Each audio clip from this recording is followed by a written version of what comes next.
My name is Chen Fong. I died in my old country home at the age of 72, and my body wasn't found until it had started to smell. But when I opened my eyes again, I was back at my son's wedding day. In the mirror was my 50-year-old face, and my fingers could feel the real heartbeat. The most terrifying part is, I remember it all, how I drove my daughter-in-law away, how I destroyed my son's marriage, and how I ended up alone, consumed by regret. On stage, the MC was delivering the wedding toast.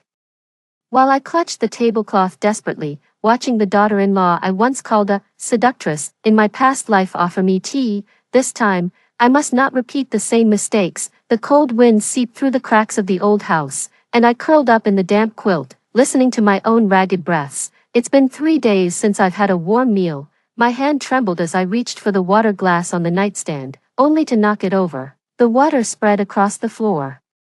As uncontainable as my failed life, Ming, I croaked my son's name, knowing there would be no answer. It's been 2 years since I last saw Li Ming. Back then, he stood in this dimly lit hall, his face paler than the peeling walls. Mom, I'm begging you, please stop bothering Xiao Xiao and the child. I remember how I hysterically smashed the thermos on the floor, calling him an ungrateful wretch who forgets his mother after getting a wife. The shattered pieces of the thermos still lie in the corner, covered in a thick layer of dust. Another violent coughing fit seized me, and I could feel life ebbing away from this 72-year-old body. Death isn't serene like in the dramas. It reeks of urine, medicine, and decay. In my dazed state, it was as if I had traveled back to Li Ming's childhood. How dependent he was on me back then. He'd even cling to my sleeve while falling asleep. My son Ming is going to get into Tsinghua University someday, I'd always boast to the neighbors, then force him to study late into the night. That time in middle school when he had a 39 degrees Celsius fever, I still made him finish 3 exam papers. My husband Li Guoqiang wanted to take him to the hospital, but I snapped, if he can't handle a little sickness, how will he ever achieve anything great? In the end, Li Ming didn't make it into Tsinghua, he only got into an average-tier university. I smashed every bowl in the house the day his college acceptance letter arrived. Later when he brought Zhang Xiao home to meet me, I could tell at first glance that girl was trouble. Sure enough, at the wedding she dared to defy my wishes by choosing champagne-colored tablecloths instead of bright red ones. Auntie, minimalist style is in these days, she said with a fake smile, her man-repelling lipstick gleaming as she spoke. I made the hotel change all the decorations on the spot. Watching her struggle to hold back tears, a wave of satisfaction washed over me. Married life felt like a battlefield. I moved into their new home and knocked on their bedroom door promptly at 6 a.m. every morning. So Zhang Xiao likes to sleep in. Anyone marrying into the Li family must follow our rules. Mom, Xiao Xiao worked overtime until dawn. Li Ming tried to defend her. My eyes welled up instantly. When I was pregnant with you, I got up at 5 a.m. every morning to cook for your father.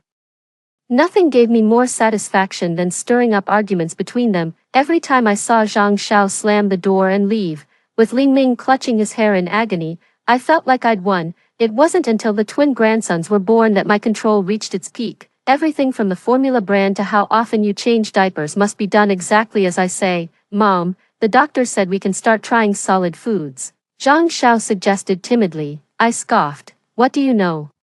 I ate nothing but rice cereal until I was 18 months old, and I turned out perfectly healthy. That night, I overheard them arguing in the bedroom. I can't take this anymore. Zhang Xiao's muffled sobs echoed. If this continues, we're getting a divorce. Li Ming remained silent for a long while before finally saying, I'll talk to Mom. Their way of talking was to send me back to the old house in the countryside, with red-rimmed eyes. Li Ming said, Mom, please stay here for a while.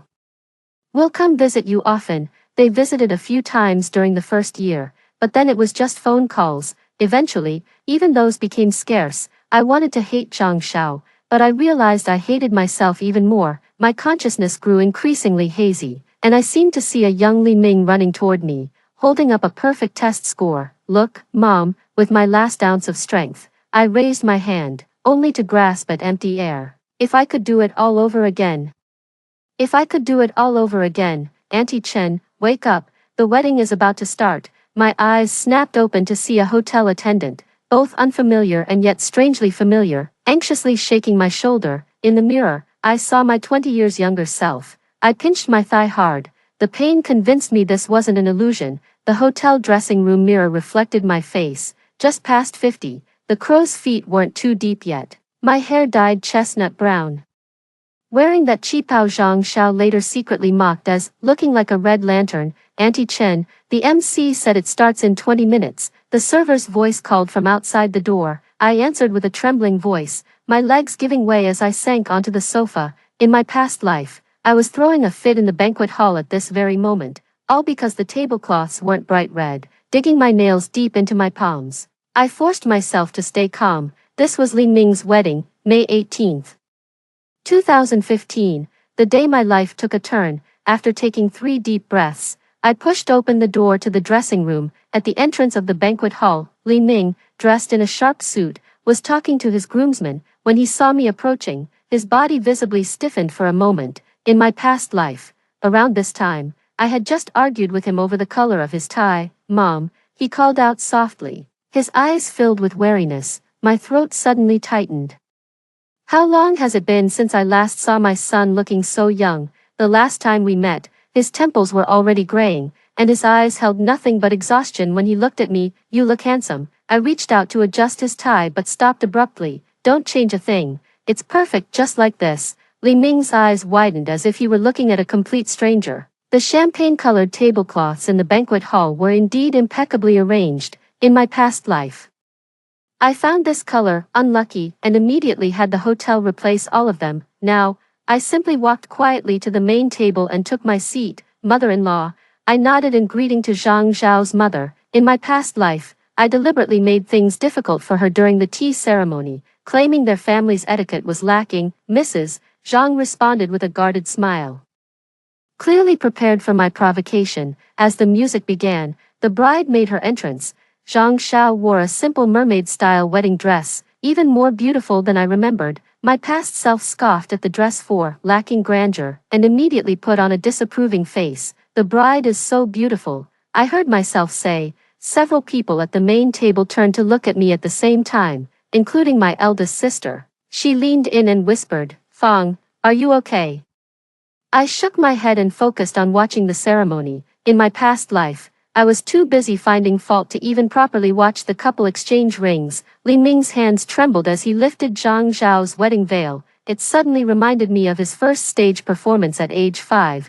He'd been just as nervous, clutching the hem of his shirt. Back then, I sat in the front row and mouthed the words, "Do your best," to him. Now, tears streamed down my face uncontrollably. My sister quickly handed me a tissue, saying, "It's a joyous occasion. Why the tears? I'm just happy," I replied, wiping away my tears and forcing a smile. During the toast, my past self deliberately gave Zhang Xiao a thin red envelope and publicly embarrassed her by saying, "Hope you give us a grandson soon." This time, I prepared a thick red envelope and a pair of jade earrings. That was the token of love Li Guoqiang gave me all those years ago. "Thank you, Auntie." Zhang Xiao was clearly taken aback as she accepted it. "Be happy," I said softly, not correcting how she addressed me. In my past life, I had insisted she call me Mom right away. After the banquet ended, Li Ming walked over with Zhang Xiao and said, "Mom, would you like to ride back with us?" I knew they had booked a hotel suite for their wedding night, but my past self insisted on tagging along despite everyone's warnings, and even had the nerve to complain that the room wasn't spacious enough. Liar. "No need, I'll have my older sister drive me." I patted his shoulder. "You too, get some rest." Li Ming and Zhang Xiao exchanged a look of disbelief. "Shall I pick you up tomorrow to see the new house?" Li Ming asked tentatively. The new house. In my past life, I moved in without permission, took the south-facing master bedroom, and even renovated the kitchen. "Let's talk about it later." I tried to sound casual. "You two should settle into your new life first." My older sister kept glancing at me out of the corner of her eye on the way home. "Fang, you're acting really strange today." The neon lights outside the car window flashed across my face. "Yeah, strange enough to seem possessed. Getting older has made me let go of things," I murmured. I slumped onto the couch as I returned to the empty house. After Li Guoqiang passed away, this old 60-square-meter apartment became both my prison and my battlefield. In my past life, I refused to live here alone at all costs and tried every way possible to move in with my son. Now, looking around, the faded curtains, the dusty coffee table, and Li Ming's certificates of achievement lining the wall from his childhood to now. These were my proof of being a good mother. With trembling hands, I pulled out my phone, the screen showing a photo of Li Ming and me taken today. In the photo, my smile was stiff, but at least I wasn't scowling like I did in my past life. A photo of Li Guoqiang from his lifetime sits on the nightstand. I picked it up and gently wiped it, murmuring, "Old man, I think I've made a lot of mistakes." The night was deep, yet sleep eluded me completely. Who would believe something like reincarnation? Maybe it's just the hallucination of a dying old man. 2. The pinch marks on my thighs still throbbed with a dull ache. Early the next morning, the doorbell rang. I opened the door to find Li Ming standing alone outside, holding a bag of soy milk and fried dough sticks. "Mom, I came to have breakfast with you," he said cautiously, as if testing the waters. My heart clenched. In my past life, on the second day of our marriage, I called him early in the morning to complain that Xiao Zhang was sleeping in and hadn't made breakfast. "Come on in," I said, stepping aside to let him enter and taking the breakfast. "Where's Xiao Xiao?" "She's still asleep," he replied, nervously watching for my reaction. "Of course, you must be exhausted from yesterday." I walked into the kitchen to get the bowls and chopsticks, hearing him gasp behind me. Breakfast was quiet and awkward. Li Ming hesitated several times, but finally couldn't hold back. "Mom, do you have some issue with Xiao Xiao?"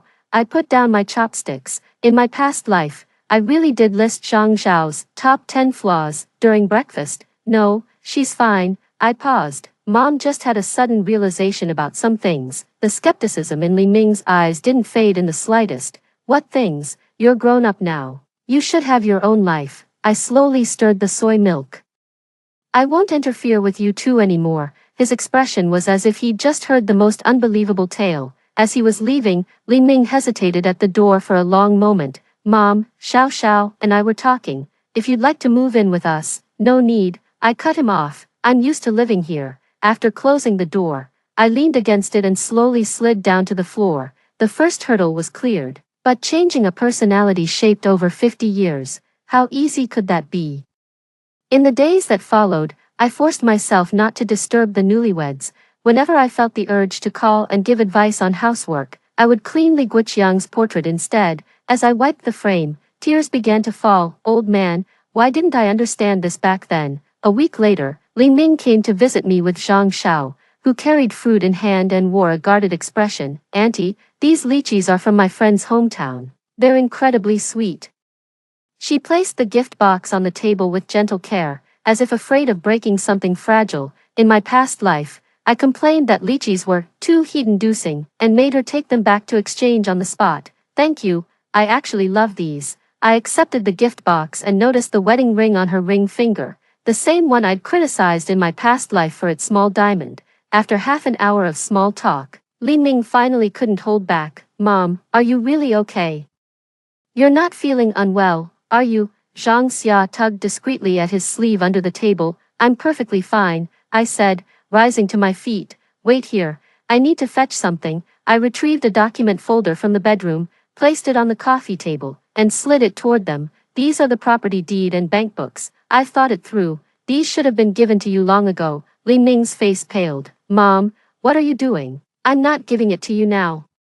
I just want you to know," I said, struggling to stay composed. "In the future, just live your lives well. I won't be a burden to you." Zhang Zhao's eyes widened as if she were looking at a madman. After they left, I collapsed onto the sofa, completely drained. Change is like rowing against the current. If you let your guard down for even a moment, the powerful tide of habit will sweep you right back to where you started. The phone suddenly rang. It was my eldest sister, Fang. "The senior university is starting a calligraphy class next week. Do you want to sign up together?" My past self scoffed. "What's the point of studying at my age?" "Sure, sign me up," I heard myself say. After hanging up, I stepped onto the balcony. The early summer breeze carried the scent of flowers, and a few elderly women were chatting while pushing strollers downstairs. In my past life, I would have been at my son's place checking the fridge, then calling Zhang Xiao to tell her what groceries to buy. I took a deep breath, pulled out my phone, and deleted the memo filled with "House rules, change starts today." I hung the calendar on the kitchen wall and circled Li Ming's wedding date with a big red marker.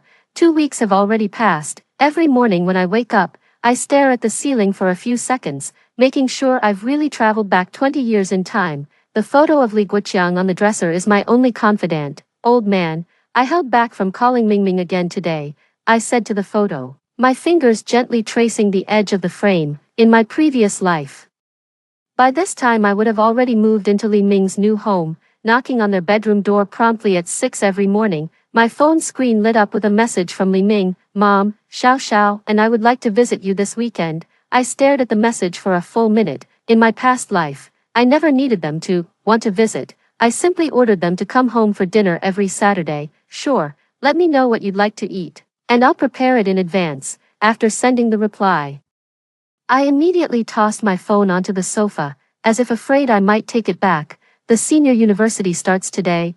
I slipped into that navy blue dress and practiced smiling in the mirror. In my past life, I thought this kind of event was only for people with too much time on their hands. The classroom was filled with silver-haired students, and I chose a seat toward the back. Is this seat taken? Asked a white-haired lady with curls. Pointing to the spot beside her, I shook my head. She sat down cheerfully and extended her hand. My name is Zhou Yufan. I was a primary school teacher before retiring. Chen Fang. I introduced myself briefly, feeling somewhat unaccustomed to such social interactions. The calligraphy teacher was a kindly old man who taught us how to hold the brush. I was practicing the 4 characters. Supreme goodness resembles water, and the ink was spreading on the rice paper. You write so well. Chen, Zhou Yufan leaned in to look. Her floral cologne reminding me of my mother. Class ended at noon, and Zhou Yufan warmly invited me to have lunch together. In my past life, I would have refused, thinking that eating with outsiders was a waste of time. Sure, I heard myself say. At a small eatery near the residential area, Zhou Yufan ordered 2 bowls of beef noodles. Her eyes narrowed into slits as she spoke. How many children do you have, Sister Chen? Just 1 son, and he just got married, I said, stirring my noodles. Oh. So you must have a lot more free time now. She took a bite of garlic. My daughter moved to the States after she got married. She only comes back once a year. I lowered my head to sip the soup, not telling her how I had ruined our son's marriage in my past life. On my way home, I took a detour to the area near Li Ming's place. Their marital home was in a new residential area in the east of the city, and in my past life, I would show up uninvited every day. Standing under the shade of the trees across the street, I saw Zhang Zhao's floral dress hanging on the balcony. The kitchen window was open, and the faint hum of the rain could be heard. In my past life, around this time, I would have been in there, guiding Zhang Zhao on how to make braised pork, digging my nails into my palms. I forced myself to turn and walk away. I woke up at 5 o'clock on Saturday morning. I went to the market and bought the freshest sea bass and pork ribs, along with the strawberries that Zhang Xiao loves. In my past life, I always bought the dishes that Li Ming liked, then criticized Zhang Xiao for being picky. The doorbell rang right at 10 o'clock. When I opened the door, I saw Li Ming holding a gift box, with Zhang Xiao standing behind him in a pale yellow dress. Auntie, I got this honey for you, Zhang Xiao said softly, handing over the box. As I took it, I noticed the pale pink nail polish on her nails. In my past life, I had publicly criticized the color as tacky. Thank you, come on in and have a seat. I ushered them inside. The fish is just steaming, it'll be a few more minutes. Li Ming wandered around the living room, his gaze lingering on his certificates hanging on the wall. Mom, why are these still up? Couldn't be bothered to take them off. I lied. Truth was, I needed them to remind me of how vain I used to be. Zhang Xiao offered to help in the kitchen, watching her clumsy knife skills.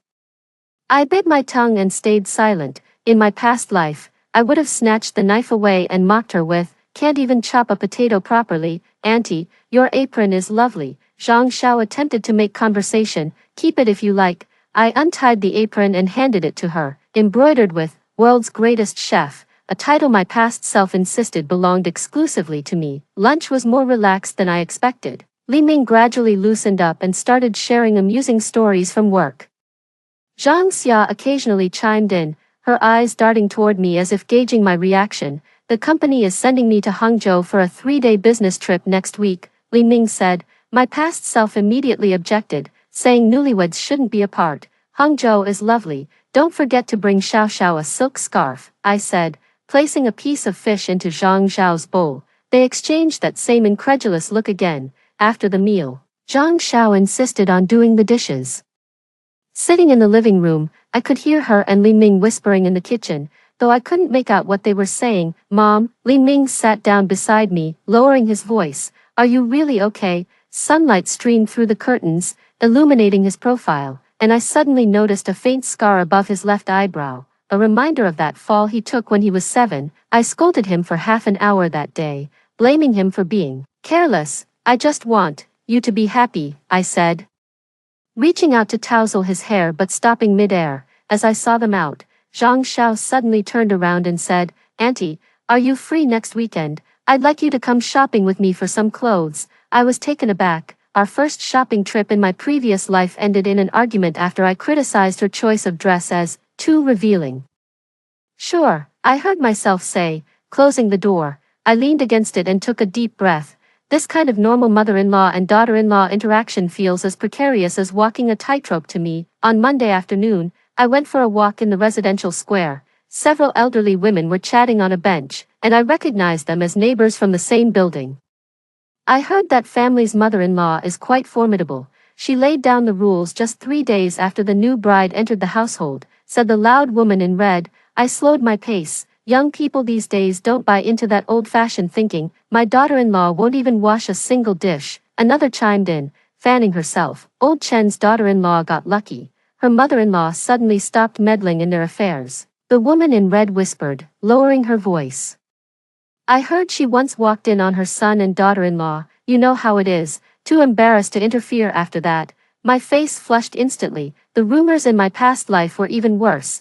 They said my own son and daughter-in-law had teamed up to kick me out of the house. After walking away quickly, I sat down in the fitness area, my palms drenched in sweat. For the first time since my rebirth, I began to question whether my choices were right.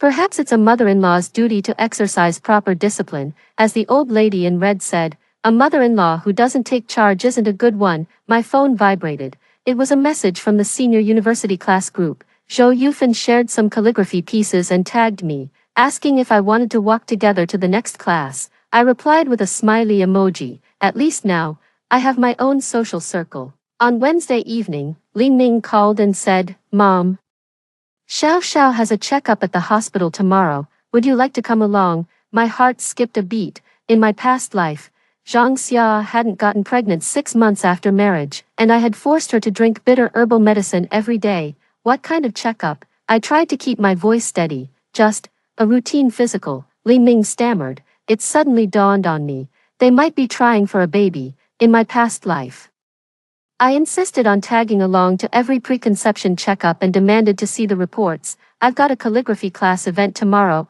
I said. You all go ahead without me, just reach out if anything comes up. After hanging up the phone, I slumped onto the couch. Change is like quitting smoking.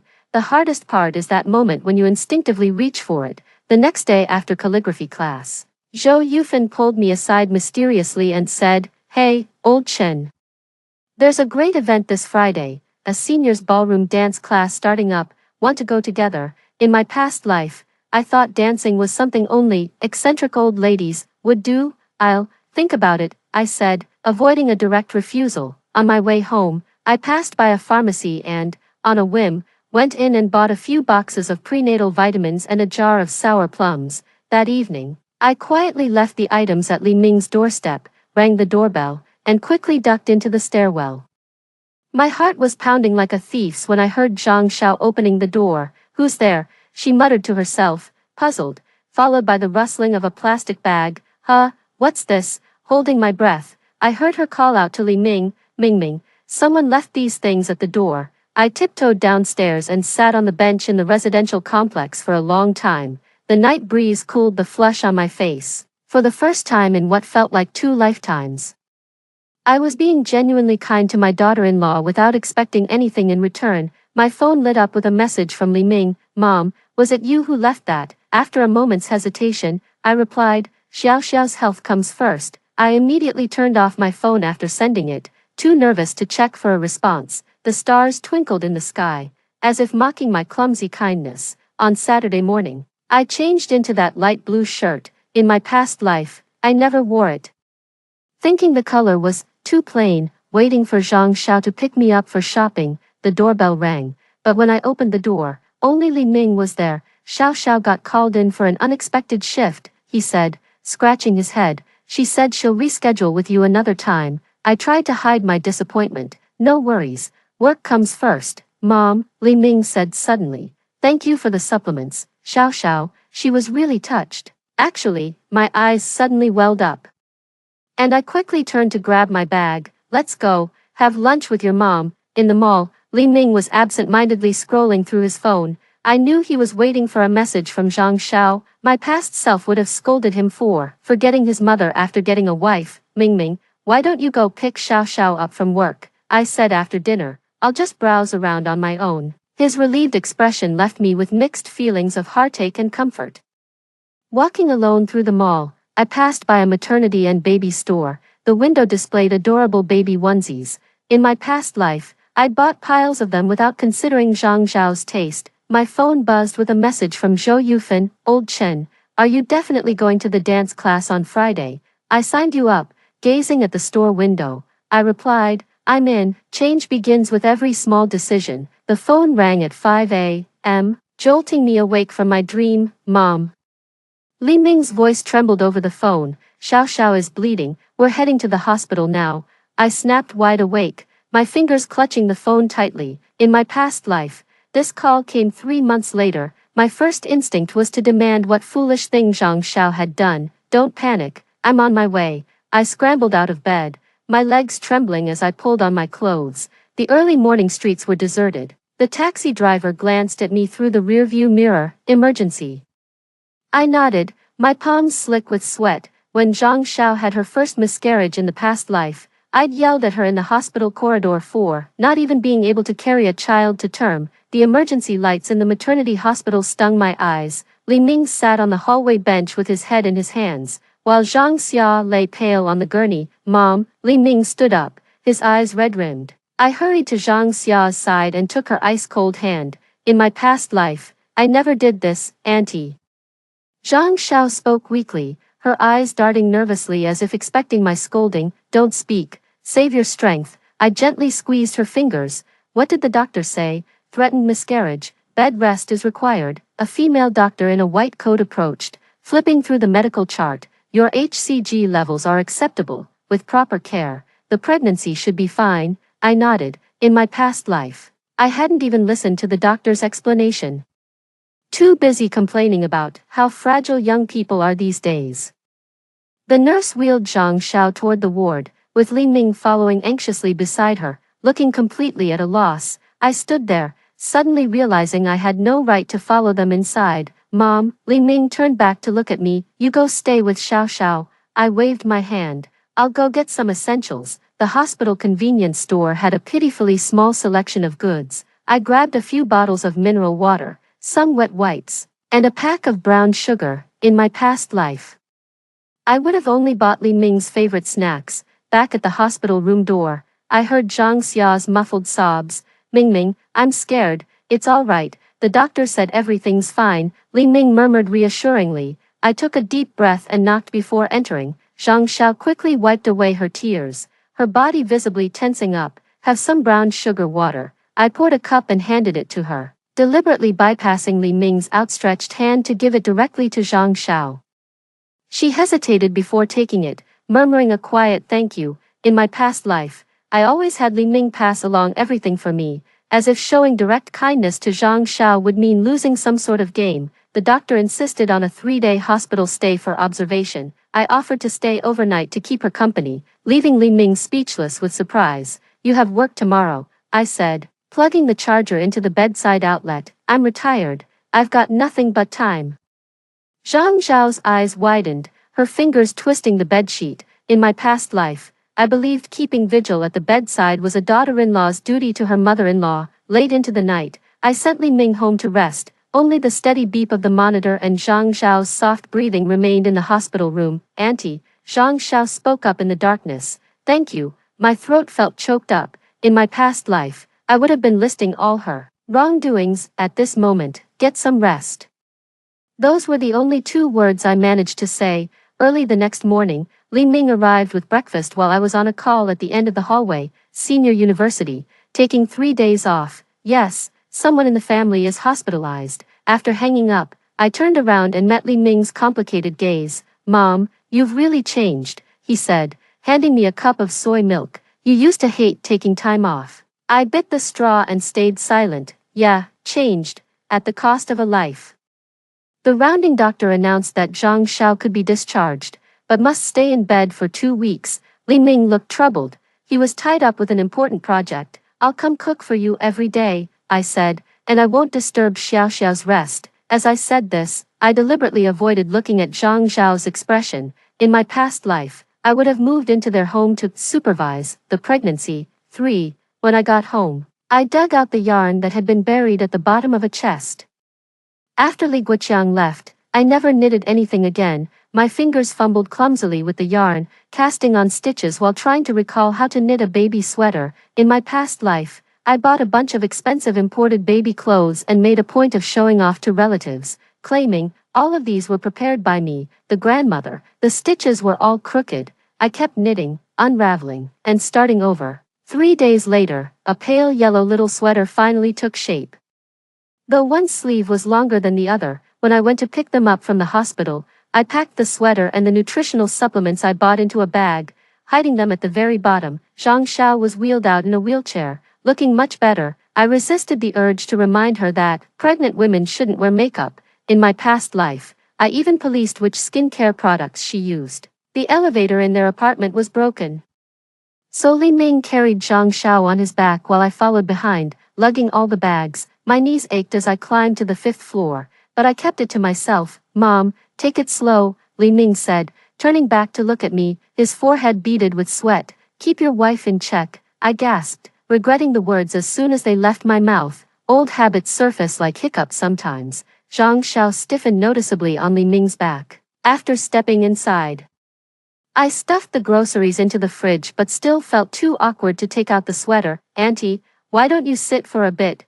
Zhang Xiao said, leaning back on the couch. I shook my head. You two rest. I should head home. Pausing at the door, I turned back and asked, what would you like to eat tomorrow? Anything, whatever's fine, Zhang Xiao replied softly. In my past life, I absolutely hated the answer, whatever. It felt like a sign of disrespect. Now, I just nodded and said, then I'll make cushion carp soup. Closing the door, I let out a long sigh. Change is like sailing against the wind. The moment you let your guard down, you're blown right back to where you started. For the next week, I showed up at their house every day at 10 a.m. sharp, prepared lunch and dinner, and then left. Zhang Xia gradually let her guard down, going from cautious to relaxed, and occasionally chatted with me. Auntie, your sauerkraut fish is absolutely delicious, she said yesterday. When grocery shopping today, I made sure to pick the freshest grass carp. Just as I was about to knock, I heard Zhang Xiao retching inside, with Li Ming anxiously comforting her. It's so awful, Zhang Xiao whimpered. Should we call Mom over? Li Ming asked. No, Auntie's already had it rough enough. I took 2 steps back, gently placed the food by the door, and texted Li Ming that something urgent came up and I couldn't make it, leaving the food outside. On my way home, I stopped by the supermarket and bought some premium preserved plums and dried tangerine peel. In a past life, when Zhang Xiao had morning sickness, I forced her to drink the herbal medicine I brewed, saying, bitter medicine is the most effective. I spent the whole afternoon brewing the sour plum drink, took a sip, so tart it made me wince, so I added 2 more spoonfuls of honey. At 9 in the evening, I went back to the building where they lived. The lights were still on. I asked a young man heading upstairs to take the thermal container up for me. Just say, it's a food delivery. Early the next morning, I found the clean thermal container at my door with a note tucked under it. Thanks, Auntie, Xiao Xiao said she's feeling much better. The handwriting is Li Ming's. My eyes suddenly grew warm. In my past life, I would have wanted the whole world to know about even the smallest effort I made. Yet now I find contentment in such a simple thing. Over the weekend at the senior university, Zhou Yufan immediately noticed my dark circles. Old Chen, haven't been sleeping well lately. My daughter-in-law is pregnant, and I'm a bit worried. I replied softly. Oh, that's wonderful, she exclaimed with a clap of her hands. But you're being such a devoted mother-in-law. Young people these days have their own ideas. Indeed, in my past life, I resented Zhang Xiao the most for having her own ideas. On my way home from class, I passed by a baby store and couldn't resist going in. A sales assistant greeted me warmly. Here to shop for your grandchild, Grandma. I instinctively wanted to correct him and say, grandson from my daughter's side, but I held back. In my past life, I insisted that the grandson must carry our family name, which led to a huge argument with Zhang Xiao's parents. Just browsing, I mumbled vaguely, and ended up buying a pair of soft baby socks. As I was checking out, my phone rang. Li Ming sent an ultrasound photo with the message, Mom, the doctor says it might be twins, two blurry little dots on the photo, like two stars in the universe. Suddenly, my tears fell onto the phone screen. In my past life, when I first saw the ultrasound, all I could think to ask was, boy or girl, back home. I dug out that little crooked sweater I'd knitted and rushed to make a blue one. The stitches were much neater this time, and I even embroidered two little boats on it. The day I finished the sweater, I mustered up the courage to visit their home. Zhang Xiao was lying on the couch reading a parenting book, her belly slightly rounded. Auntie, she sat up in surprise, instinctively hiding the book behind her back. In my past life, I'd always criticized her reading choices as unreliable. I knitted two sweaters, I said, placing the bag directly on the coffee table, not sure if they'll fit. Zhang Xiao carefully took out the sweaters, her eyes suddenly lighting up. What adorable little boats. Did you knit these yourself? I nodded, noticing the copy of the Sears parenting book by her side. That foreign thing I'd tossed out like trash in my past life. Auntie, Zhang Xiao suddenly choked up. Thank you. She stood up, hesitated for a moment, then gently embraced me. I froze in place, catching the faint scent of shampoo in her hair. In our past lives, we never shared an embrace like this. This was the scene Li Ming walked in on when he returned home. The folder in his hand dropped to the floor with a thud. Mom, Xiao Xiao. Zhang Xiao blushed and released me, saying, Auntie knitted a baby sweater. Li Ming picked up the document folder, his eyes darting between us before settling on the sweater on the coffee table. Mom, you know how to do this.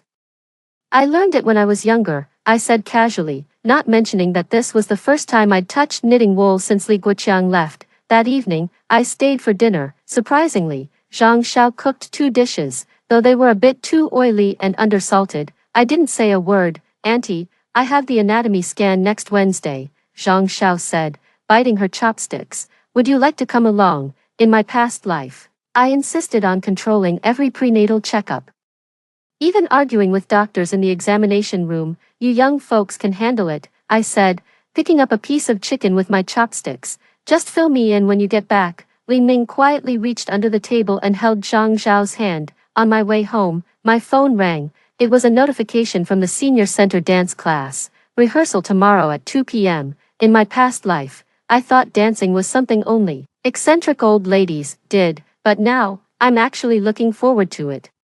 I stopped by the pharmacy and bought a few more boxes of prenatal vitamins. This time, I took them straight to their place. Take one daily, I said to Li Ming as he opened the door. It's good for Xiao Xiao and the baby. Mom, Li Ming took the medicine box, his voice a bit hoarse. Would you like to come stay with us for a while? This was the invitation I'd dreamed of in my past life.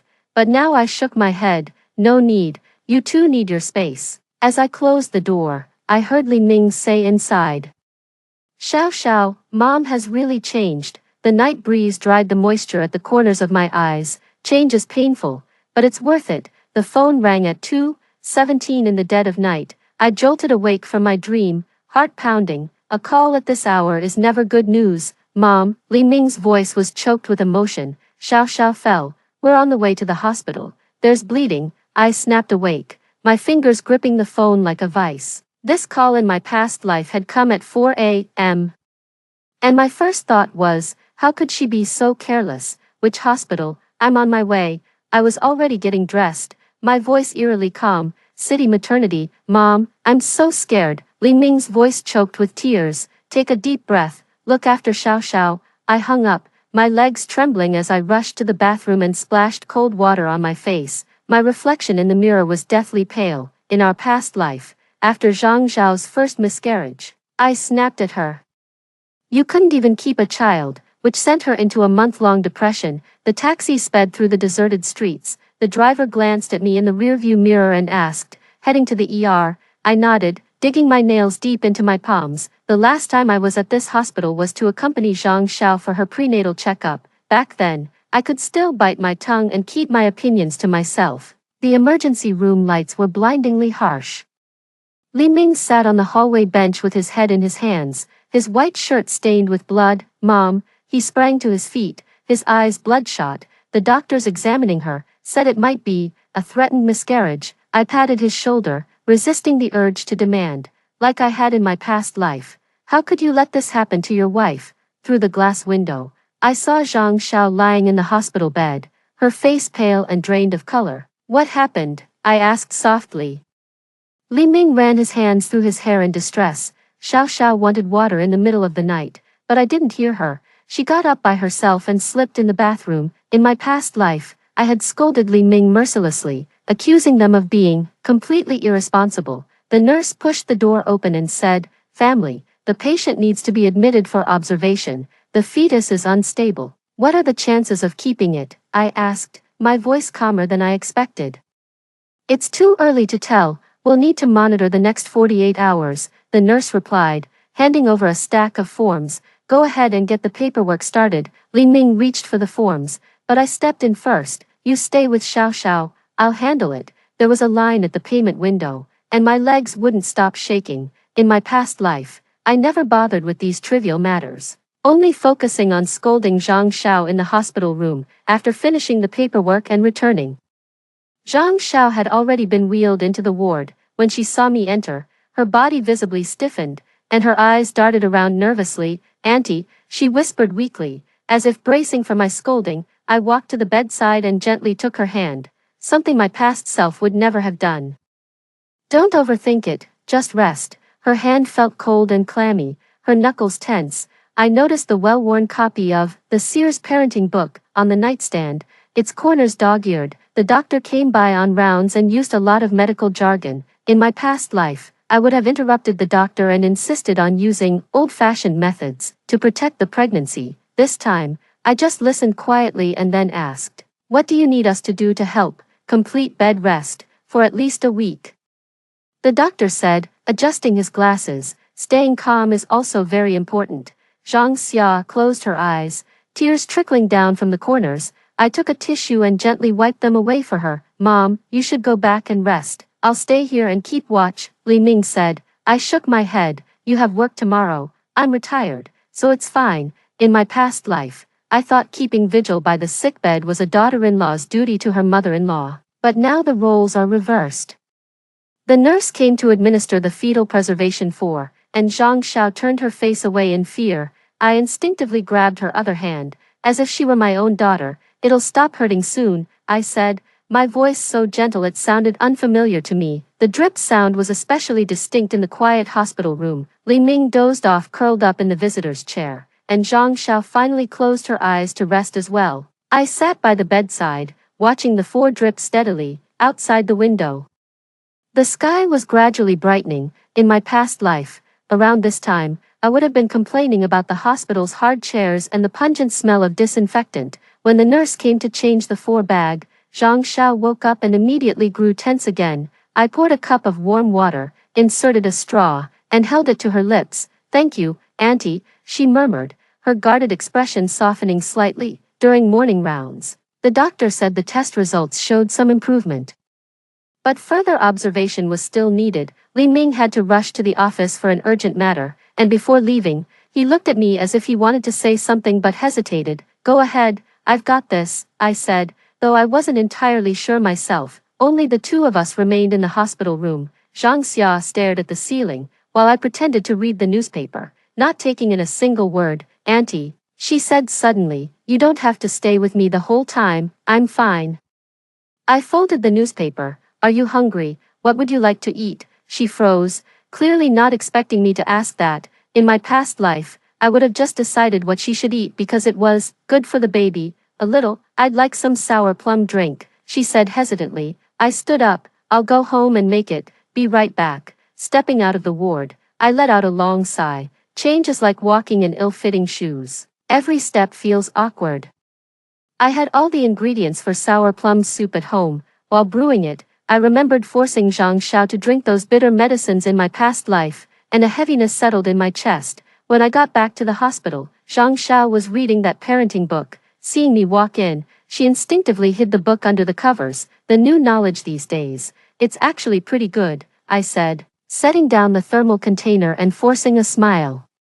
Her eyes widened as if she were looking at an alien. As the sour plum tea poured into the cup, the sweet and tangy aroma filled the entire hospital room. Zhang Xiao took small sips, her eyes gradually lighting up. This is delicious, just like the one we had at the entrance last time. I pretended not to hear and turned to tidy up the things on the bedside table. When Li Ming rushed over in the afternoon, Zhang Xiao was fast asleep. I was dozing off in the chair by the window. Still holding the newspaper, Mom, Li Ming said softly, you should go back and get some rest. I shook my head. Let's wait until Xiao Xiao wakes up and ask what she'd like for dinner. Li Ming stared at me for a long time before finally saying, Mom, you've really changed. I didn't answer because Zhang Xiao had woken up and was weakly calling out, Ming Ming. 3 days later, the doctor announced that the critical period had mostly passed. But further hospitalization for observation was still needed. Zhang Xiao's complexion had improved significantly, and he was even able to sit up and watch some TV. I shuttled between home and the hospital every day, brewing all kinds of nourishing soups. In my past life, I would have thought this was what a daughter-in-law ought to do. Auntie, don't overwork yourself, Zhang Xiao said today, with genuine concern in her eyes. It's fine, I actually enjoy it, and that's the truth. Watching her get better day by day gives me a strangely satisfying feeling. The other expectant mothers in the ward all have family members taking turns to care for them. In my past life, I would have complained that Zhang Xiao made my life so hard, but now I feel blessed to be able to take care of her. On the 5th day at noon, while I was peeling an apple, Zhang Xiao suddenly said, Auntie, may I ask you a question? Go ahead, I said as I cut the apple into small pieces. Why have you suddenly become so kind to me? The fruit knife stilled in my fingers. Could I tell her this realization cost a life? As you get older, things become clearer, I said, handing her the apple. I was wrong before, I'm sorry. Zhang Xiao's eyes reddened. Truth is, I've always been afraid of you. Those words pierced my heart like a knife. In my past life, I took her reverence for granted and even felt smug about it. You don't have to be afraid anymore, I said softly. Though I knew trust takes time to build, the doctor finally approved Zhang Xiao's discharge but insisted she continue bed rest. While Li Ming was handling the paperwork, Zhang Xiao suddenly grabbed my hand. Mom, she called me that for the first time, her voice barely a whisper. Thank you. My tears instantly overflowed. In my past life, I had waited 5 years just to hear that word, Mom. When Li Ming came back and saw my reddened eyes, he immediately grew concerned. What's wrong? It's nothing. I wiped away my tears. I'm just happy. While packing, I found that copy of the Sears parenting book, carefully wrapped. In my past life, I would have accidentally left it at the hospital. Back home, I collapsed onto the couch, every bone in my body feeling like it had fallen apart. Yet there was a strange sense of calm in my heart, like the sea after a storm. My phone rang. It was Zhou Yufan from the senior center. Old Chen, where have you been? We've been waiting to see you ballroom dance. Just some family matters. I'll definitely be there next week, I said with a laugh, suddenly realizing it had been 2 weeks since I'd even thought about controlling anything. Early the next morning, I went to the market and bought the freshest cushion carp and tofu. In my past life, I saw making soup as serving my daughter-in-law, but now I genuinely enjoy it. I ran into the neighbor lady downstairs at Li Ming's place. I heard your daughter-in-law is in the hospital. She leaned in gossiping. Young people these days make such a fuss over every little thing. In my past life, I would have joined in criticizing Zhang Xiao. Now I just smiled and said, you have to be careful during pregnancy. As I went upstairs, my steps were lighter than I had expected. Li Ming answered the door after I knocked. He looked tired but relaxed. Mom, Xiao Xiao said she'd love to have your homemade pickled fish soup. That really tugged at my heartstrings. In her past life, Zhang Xiao never dared to ask for anything. In the kitchen, I realized I remembered where every spice was kept. Zhang Xiao leaned against the kitchen door watching me work, her belly noticeably swollen. Mom, could you teach me how to make this dish? She asked, I nearly cut my finger. In my past life, I'd always hogged the kitchen and never let her help. Alright, I handed her another knife. Let's start with slicing the fish. When Li Ming returned, he found the two of us bustling about in the kitchen. The briefcase in his hand clattered to the floor. Ming, wash the scallions for me, Zhang Xia instructed casually, as if this was how we always interacted. At dinner, Zhang Xiao put a piece of fish in my bowl and said, "Mom, try this and see if it tastes right." That simple gesture made my throat tighten with emotion. In our past life, meal times were always a silent battle of wills between us. As I was leaving, Li Ming walked me downstairs. The night wind tousled his hair, and he suddenly hugged me, saying, "Thank you, Mom." The hug was so tight, it reminded me of how he used to throw himself into my arms after falling down as a little boy. Silly child. I patted his back. Go on back home now. Xiao Xiao needs someone to look after her. Walking home alone. The streetlight stretched my shadow long and thin. In my past life, I should have been at my son's house, taking charge of things. Right now, not walking alone on a dark road, but strangely, I felt an unprecedented sense of peace and security. Change is painful, but it's worth it, like pulling a bad tooth. The real healing begins after the initial pain. ##Chapter 6. The twins arrive. The phone rang at 4:18 in the morning, and I answered it almost instantly. "Mom, Xiao Xiao's going into labor."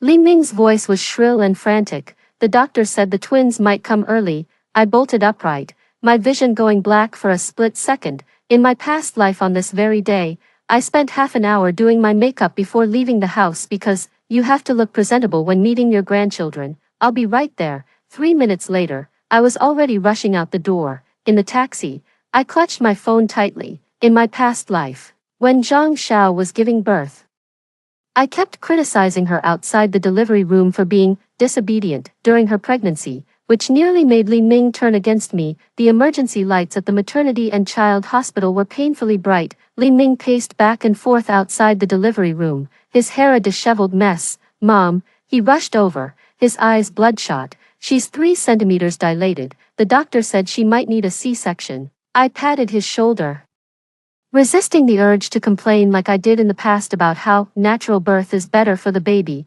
The digital clock in the hallway showed 5:07 a.m. Zhang Xiao had been in there for 40 minutes. "Just sit and wait." I pressed Li Ming down onto the bench. Childbirth doesn't happen that quickly. In my past life, I took up all the benches outside the delivery room, spreading out various good luck talismans, which earned me multiple warnings from the nurses. Time felt like congealed glue. Li Ming kept pacing back and forth, then sitting back down to tug at his hair. As I watched the second hand on the wall, I remembered how, in my past life, I rushed to see my grandson right after Zhang Xiao gave birth, completely neglecting to check on her. "Family of Li Ming." The nurse pushed the door open. "It's twins, 2 boys, mother and babies are both doing well." Li Ming burst into tears, his legs too weak to stand. I held on to him, my own hands trembling. "The mother is still being stitched up, and the babies will go to the neonatal unit for observation," the nurse said with a smile. "The twins are a bit underweight, but all their vitals are normal." In my past life, hearing "underweight" would have made me blame Zhang Xiao for not eating enough during pregnancy. Now I just nod and say, "You've been through so much." An hour later, the nurse wheeled Zhang Xiao out. Her face was pale as paper, with sweat-dampened hair clinging to her forehead. Yet her eyes shone with an extraordinary brightness. "Ming," she called out weakly, and Li Ming immediately rushed over to grasp her hand. I stood 2 steps away, resisting the urge to push past Li Ming like I did in my past life.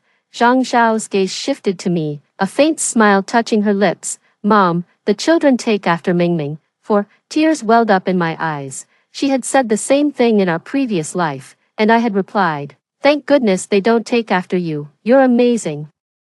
I whispered, the words catching in my throat, heavy as 1,000 pounds. The neonatal unit doesn't allow visitors, so we could only watch through the glass. 2 tiny, rosy babies lay side by side in incubators, so small it tugged at your heartstrings, the nurse explained. "The one on the left is the older brother, the right is the younger. The older weighs 4 Jin and 3 Liang, the younger 4 Jin and 1 Liang." In my past life, I was deeply unhappy with their weight and immediately scolded Zhang Xiao for not heeding my advice during her pregnancy.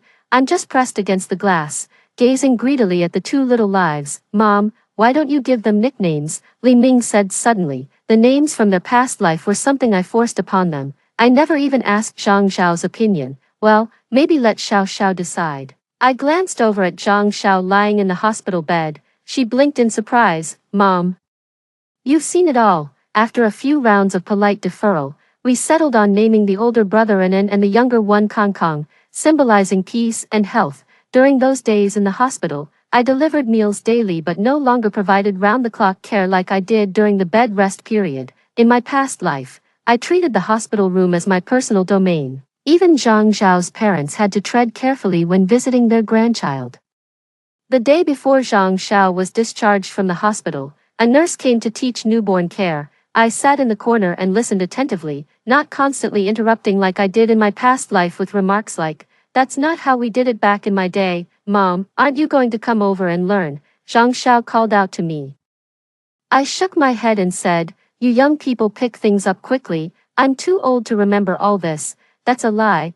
I just didn't want to play the know-it-all mother-in-law anymore. On the day they came home, I went early to clean the house. In my past life, I would have gone to inspect their preparations and then criticized everything. The twins' cribs were placed side by side in the master bedroom, and Zhang Xiao insisted on breastfeeding. In my past life, I found it too troublesome and insisted on using formula so others could feed the baby too. "Mom, would you like to hold Anan?" Li Ming handed over the swaddled baby. The little one was as light as a feather, with a tiny wrinkled face, yet radiated an astonishing vitality. My arms automatically adjusted to the most comfortable position. "The body is more honest than memory. You're a natural at this." Zhang Xiao remarked in surprise. "Mingming was this tiny once too," I murmured, not mentioning how I used to complain about the child being hard to handle. After returning home, I made a conscious effort not to disturb them. I only texted, "Need any help?" on WeChat instead of barging in unannounced like I did in the past. In the first month, Zhang Xiao's parents came to help. In my past life, I had a huge argument with my daughter-in-law's mother over who was more qualified to care for our grandson. This time, I took a step back on my own initiative, only occasionally bringing over some homemade soup. On the day of the full moon celebration, I wore that dark red cheongsam that Zhang Xiao gave me. In my past life, I thought it wasn't festive enough, so I bought a bright red one myself. In the hotel, the two little stars were passed around and held by everyone. Sleeping soundly, I sat in the corner, not vying to be the center of attention like I did in my past life. "Sister Fang, why aren't you going to hold your grandchild?" The eldest sister leaned over and asked. "Let them sleep a little longer," I said, taking a sip of tea. Zhang Xiao suddenly walked over and placed Anan in my arms, saying, "Mom, Anan is looking for you." The little one wriggled in my arms and actually smiled. My tears nearly fell onto his face. After the full moon celebration, Zhang Xiao's parents returned home, leaving the heavy responsibility of childcare to the young couple. Li Ming took paternity leave, but was clearly overwhelmed and fumbling through the tasks. I went to help for 2 hours every morning, strictly following their methods for preparing formula and changing diapers. In my past life, I found these Western methods too cumbersome and always secretly did things my own way. "Mom, you're so good at changing diapers," Zhang Xiao said, rubbing his sore shoulders. "Practice makes perfect." I didn't mention that I'd secretly been practicing with a doll at home. One day, while I was in my calligraphy class at the senior center, my phone started buzzing like crazy. It was a missed call from Li Ming and over a dozen voice messages. "Mom, Anan has a fever, 38.5 degrees. Xiao Xiao is going crazy with worry." I dropped my calligraphy brush and rushed to their house. In my past life, when Anan had his first fever, I scolded Zhang Xiao saying, "You can't even take care of a child properly," then forced him to drink my homemade herbal concoction. As soon as I entered, I heard Anan's heart-wrenching cries. Zhang Xiao was pacing back and forth in the living room holding him, tear stains covering her face. Li Ming was scrambling to get things ready for the hospital visit. "Mom," Zhang Xiao exclaimed upon seeing me, as if spotting a lifeline, "Anan refuses to take the fever medicine." I washed my hands and gently took Anan into my arms. His little face was flushed bright red from the fever, and he was breathing rapidly. "How about trying a sponge bath with warm water?" I suggested. In my past life, I would have just ordered them what to do. Zhang Xiao nodded vigorously. I had Li Ming bring a basin and towel. then demonstrated how to gently wipe the armpits and groin with warm water. Mom, you really know a lot about this, Li Ming said with a sigh of relief. Just an old trick. I didn't mention I'd pulled an all-nighter reviewing parenting books. After 30 minutes of sponge bathing, Anand's temperature dropped to 38 degrees. I suggested we keep monitoring instead of insisting on an immediate four-drip at the hospital like I did in my past life. Hospitals are high risk for cross-infection, I said, but it's your call. Zhang Xiao and Li Ming exchanged a knowing glance and decided to wait another hour. I showed Zhang Xiao how to slowly administer the fever medicine with a dispenser instead of forcing it down by pinching her nose. Mom, Zhang Xiao suddenly burst into tears. Thank you for not scolding me. My heart ached as if pierced by a needle. In my past life, I blamed every little mishap on her incompetence. Anand's fever broke by evening. As I was about to leave, Zhang Xiao held my arm and said, Mom, could you stay for dinner? At the dinner table, Zhang Xiao's parents video called to see their grandson. In my past life, I would have rushed to answer the phone, eager to show off how well I was taking care of things. This time, I just quietly ate my meal and let the family chat among themselves. Oh, my in-law is here too, Zhang Xiao's mother said, looking surprised when she saw me on the screen. Mom was a huge help. Zhang Xiao turned the camera toward me. Anan had a fever today, and it was all thanks to her. I waved my hand to say it was nothing, but a warm feeling washed over me. In my past life, I gave tenfold effort but received not a shred of gratitude, all because I went about it the wrong way. When I got home that evening, I collapsed onto the couch, aching all over. My phone buzzed. A photo of Anan sleeping, sent by Li Ming, along with a message. Mom, I couldn't have made it today without you. I stared at the photo for a long time, until the screen went dark. In my past life, I always demanded gratitude from my son, but now I find contentment in a simple, thank you. The next day, when I went to help, I noticed a copy of the American Academy of Pediatrics, Caring for Your Baby and Young Child, on the coffee table, open to the page about treating infant fever. This book is quite good, I said to Zhang Xiao, though deep down I still felt the old ways were more reliable. Zhang Xiao's eyes lit up. Mom, don't you find these foreign methods a bit strange? Times are changing, I said with feigned nonchalance, though every word felt forced through gritted teeth. At noon, I sneaked a peek at that book while Zhang Xiao was napping. Some of the methods actually made sense, and I quietly tucked them away in my memory. In the afternoon, Zhou Yufan asked me to go dancing, but I politely declined. I have to go help my son look after my grandson. Oh my, there aren't many mothers-in-law as wonderful as you these days, she said with a laugh. A good mother-in-law. In my past life, I was notoriously the worst in the neighborhood. Change is like moving. Uncomfortable at first, but better than living in ruins. When the twins were 3 months old, Zhang Xiao decided to return to work. In my past life, I threw a fit and called her irresponsible. Do you need help during the day? I asked this time. Zhang Xiao bit her lip. Mom, isn't this too much for you? It's no trouble at all. I'm retired anyway. I didn't mention my classes at the senior center, so I started going to their place 3 days a week to help out. I followed Zhang Xiao's care instructions to the letter, even using a thermometer to check the bath water temperature. One day, Kong Kong developed eczema. In my past life, I would have directly applied the homemade ointment, but this time I called Zhang Xiao to ask if we should go to the hospital. The doctor prescribed an ointment. It's in the left drawer, Zhang Xiao said over the phone. I found the ointment and carefully read the instructions before applying it. Kong Kong was crying from the itchiness, so I softly hummed the lullaby that Li Ming loved as a child. Miraculously, he gradually calmed down, gazing at me with moist eyes. In that moment, I suddenly understood what unconditional love truly meant. When Zhang Xiao returned that evening and checked Kong Kang's eczema, she exclaimed in surprise, "It looks much better, Mom. How many times did you apply the medicine?" 3 times. Every 4 hours, I reported dutifully, like a schoolchild. She suddenly hugged me. Thank you for being so thoughtful. The embrace felt so natural, as if we had always been this close. In our past lives, we were like 2 gladiators, but now, I gently hugged her back. On my way home, I bought the latest edition of the parenting encyclopedia. Change begins with acceptance, and acceptance begins with understanding. My classmates at the senior university say I've become more cheerful lately. Zhou Yufan joked. Are you in love? I shook my head with a smile, but thought to myself, yes, I've fallen in love with life all over again. During Sunday's family dinner, I noticed Li Ming's fingers tapping on the table. Ming, have some more fish, I said as I placed a piece in his bowl. He mechanically stuffed it into his mouth, his gaze distant. In the past, I would have scolded him for not paying attention during the meal, but now I just quietly observed. Is work keeping you busy lately? I asked, trying to sound casual. Li Ming's hand paused. Not bad.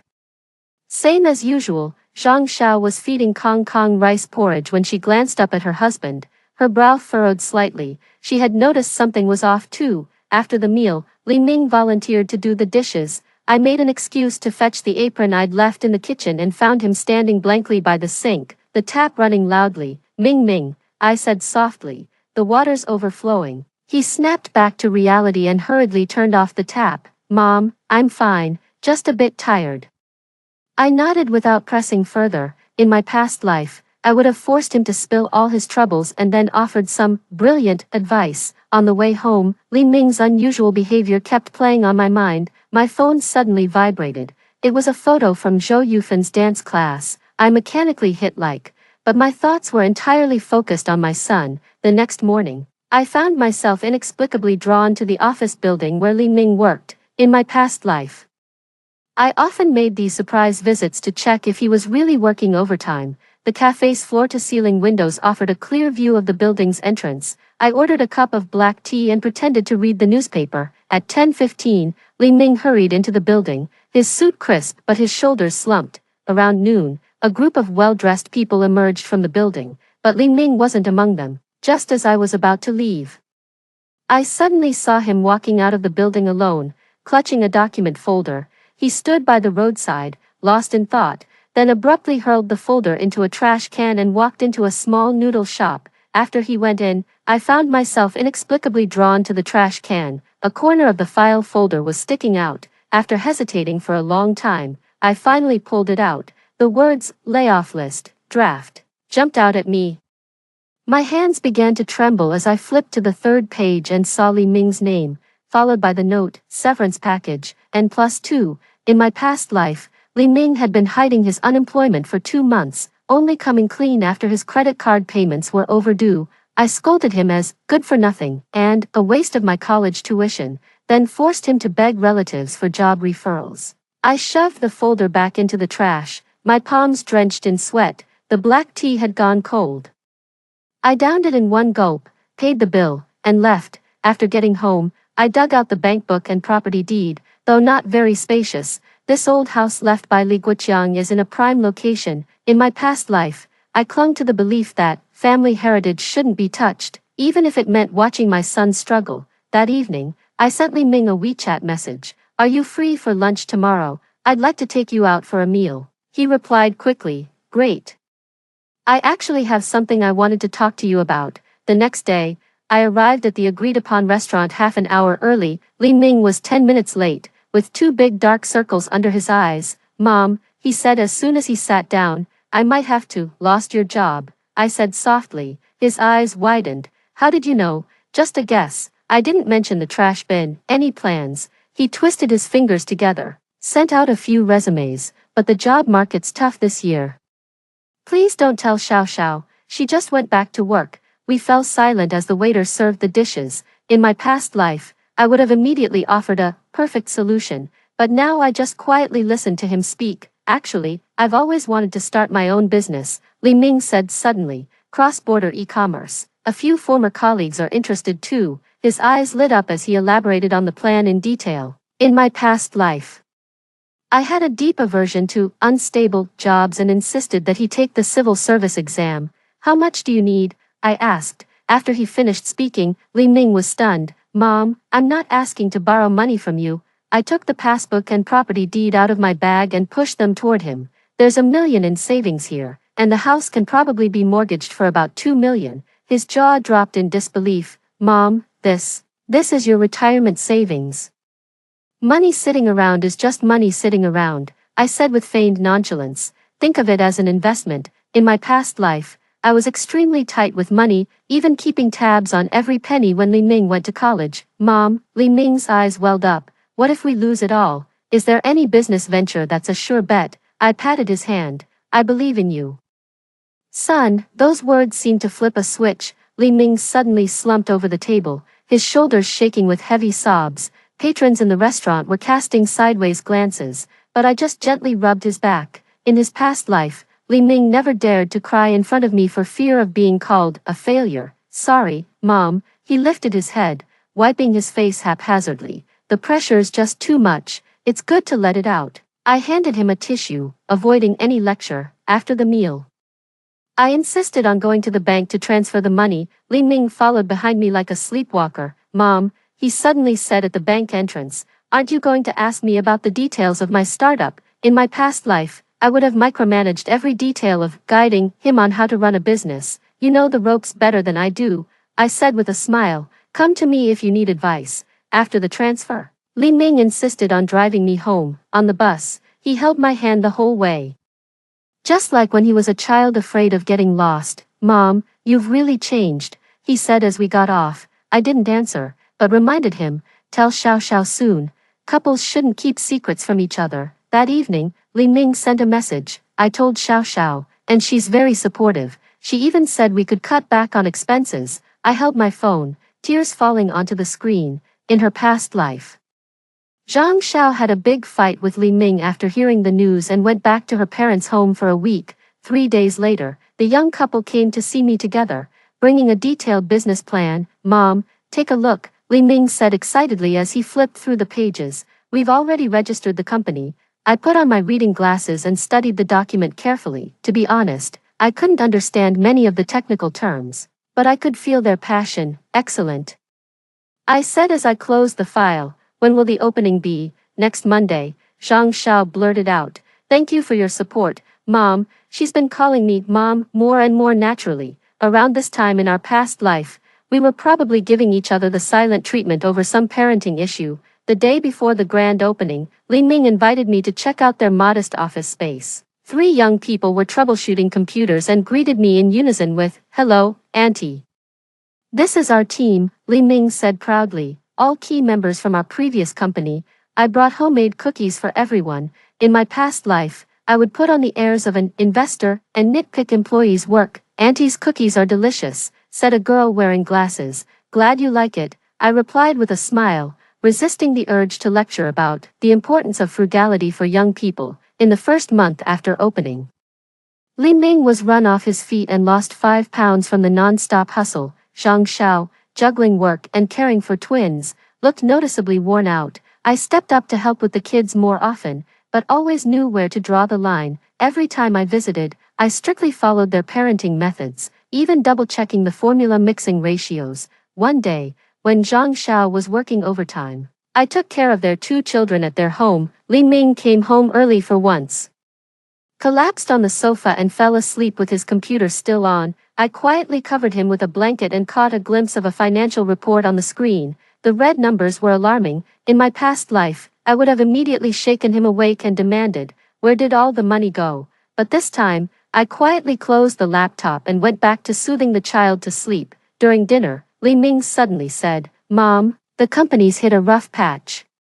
I set down my chopsticks and listened quietly until he finished. Tight cash flow, clients delaying payments, rising platform commissions. Each problem made him frown more deeply. How much do you need to tide things over? I asked. No, it's not about the money. Li Ming shook his head. I'm thinking, should we pivot to the domestic market? In my past life, I would have immediately offered some brilliant advice and then scolded him with, you should have listened to me sooner.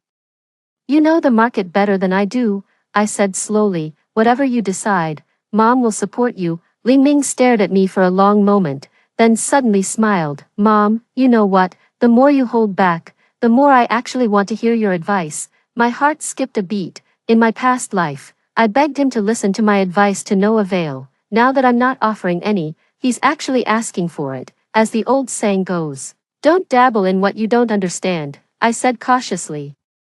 But times have changed. You young people know better. In the end, Li Ming decided to stick to the original plan but adjusted the customer strategy. 2 months later, he called me excitedly to say he'd landed his first big order. Mom, that's enough to cover 3 months' pay, he shouted over the phone. Tears welled up in my eyes instantly. In my past life, I never lived to hear any good news from my son. At the celebration dinner, members of Li Ming's team took turns toasting me, saying, "Without your support, we wouldn't have made it this far." Zhang Xiao held Kong Kong in her arms, beaming with pride. At this time in my past life, she would have been giving me the cold shoulder. On the way home, Li Ming insisted on seeing me back. The night wind tousled his hair as he suddenly said, "Mom, I was really afraid of you when I was little." My heart felt as if it had been pricked by a needle. "And now?" I asked softly. "Now." He put his arm around my shoulder. "Now I feel like the luckiest son in the world." Under the streetlight, I saw tears glistening in his eyes. In our past life, Li Ming never dared to show his feelings for me, let alone put his arm around my shoulder in public. At the doorstep, Li Ming suddenly pulled an envelope from his briefcase and said, "Mom, here's the first installment for the repayment." I opened it and found a check for 100,000 yuan. "No rush. You handle your cash flow first. It's only right," he insisted. "Without you, the company wouldn't be where it is today." The moment I accepted the check, I realized I had completed the most difficult transition, from being a controller to becoming a supporter. Before bed, as usual, I lit a stick of incense in front of Li Guoqiang's photo. "Old man, our son has grown up." Li Guoqiang in the photo seems to be smiling too. Outside the window, a full moon hung quietly in the night sky, as if witnessing the rebirth of this family. Chapter 8, The Trial of Illness, 5. The music from the dance class was deafening. As I followed Zhou Yufan's steps, spinning around, suddenly everything started spinning. "Old Chen." Zhou Yufan's cry seemed to come from a great distance. The left side of my body went limp as if the bones had vanished, causing me to slump sideways. My right hand groped for something to hold on to, but found only empty air. A blinding white light flashed before my eyes, followed by an endless void of darkness. When I opened my eyes again, the harsh glare of the fluorescent light made me shut them immediately. The smell of disinfectant told me I was in a hospital. "Mom," Li Ming's voice came from my right. I strained to turn my head and saw my son's bloodshot eyes and disheveled hair. The last time he came to see me in the countryside in my past life, he looked exactly like this too. "What's wrong with me?" My voice was so hoarse it didn't sound like my own. "A cerebral hemorrhage." "Mom," Li Ming grasped my hand. "The doctors said we got here in time, and the surgery's already been done." My left hand had gone numb. The realization made my heart race. In his past life, Li Guoqiang also had his left hand paralyzed first, and then, "Where's Xiao Xiao?" I asked with difficulty, not seeing my daughter-in-law anywhere. "She went to pick up the kids. She'll be back soon." Li Ming poured a glass of water and carefully helped me sit up. "Don't worry, Mom, you'll be okay." Water trickled down the corner of my mouth. I couldn't even control my own swallowing. In my past life, I sneered at the janitor drooling after his stroke, calling it karma for not exercising. Li Ming stood nervously to the side when the doctor came by on rounds. The white coat rattled off a bunch of medical jargon. The only terms I caught were left-sided hemiplegia and long-term rehabilitation needed. "What's the prognosis, doctor?" Li Ming asked the question I was too afraid to voice. "It depends on the recovery progress." The doctor adjusted his glasses. "Aunt Chen isn't that old, so there's still hope for her to get better." In my past life, I would have immediately questioned the doctor's expertise and demanded a transfer to the best hospital. Now, I just listened quietly, watching Li Ming carefully jot down every instruction. When Zhang Xiao arrived with the twins, I was trying to lift my left hand, but it felt like it belonged to someone else. "Mom," Zhang Xiao rushed to my bedside, her eyes swollen like peaches. "You scared us to death." Anan and Kong Kong stood timidly behind their mother, too afraid to approach the grandmother connected to tubes. In my past life, I would have scolded them for being heartless, but now I just managed a weak smile. "Grandma's fine," I said hoarsely, though the truth was quite the opposite. When the nurse came to give the injection, Zhang Xiao took the initiative to learn how to help me turn over and pat my back. In my past life, I thought this kind of care was a daughter-in-law's duty, but now I'm moved to tears by her willingness to do it. After a week in the hospital, the doctor recommended transferring to a rehabilitation facility. Li Ming and Zhang Xiao were whispering in the hallway, and I faintly heard the words, "cost," and "taking time off." "Just let me recover at a regular hospital," I said as they returned to the ward. "At my age, I'll take whatever improvement I can get." "Absolutely not." Li Ming raised his voice abruptly. "Mom, we've already arranged for the best rehab center." I was stunned. In my past life, Li Ming would never have dared to talk back to me. The rehab center's price list made my blood run cold. 28,000 a month. That's more than my pension. That's too expensive. I shook my head. I'll just exercise at home. Don't worry about the cost.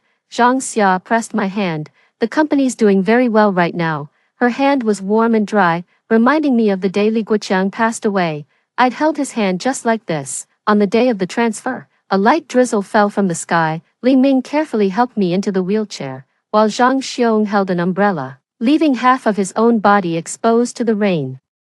The rehabilitation center's ward was spacious and bright, with a blooming magnolia tree outside the window. The therapist was a cheerful young man who set a strict training plan for me on the very first day. "Auntie, let's work hard together," he said cheerfully. In my past life, I would have scolded him for being disrespectful, but now I just nodded and said, "I'll follow your lead." Every morning at 6, the therapist comes to help me with passive exercises. My left arm felt as heavy as lead, and every movement brought excruciating pain. "Take a break," said the therapist, seeing how drenched in sweat I was. One more set. I gritted through my teeth. A scene from my past life flashed through my mind, dragging my paralyzed left leg across the floor of an old country house, crawling toward a drink of water. Zhang Xia came to spend 2 hours with me every day after work, sometimes bringing the kids, sometimes coming alone. She mimicked the therapist's techniques to massage me.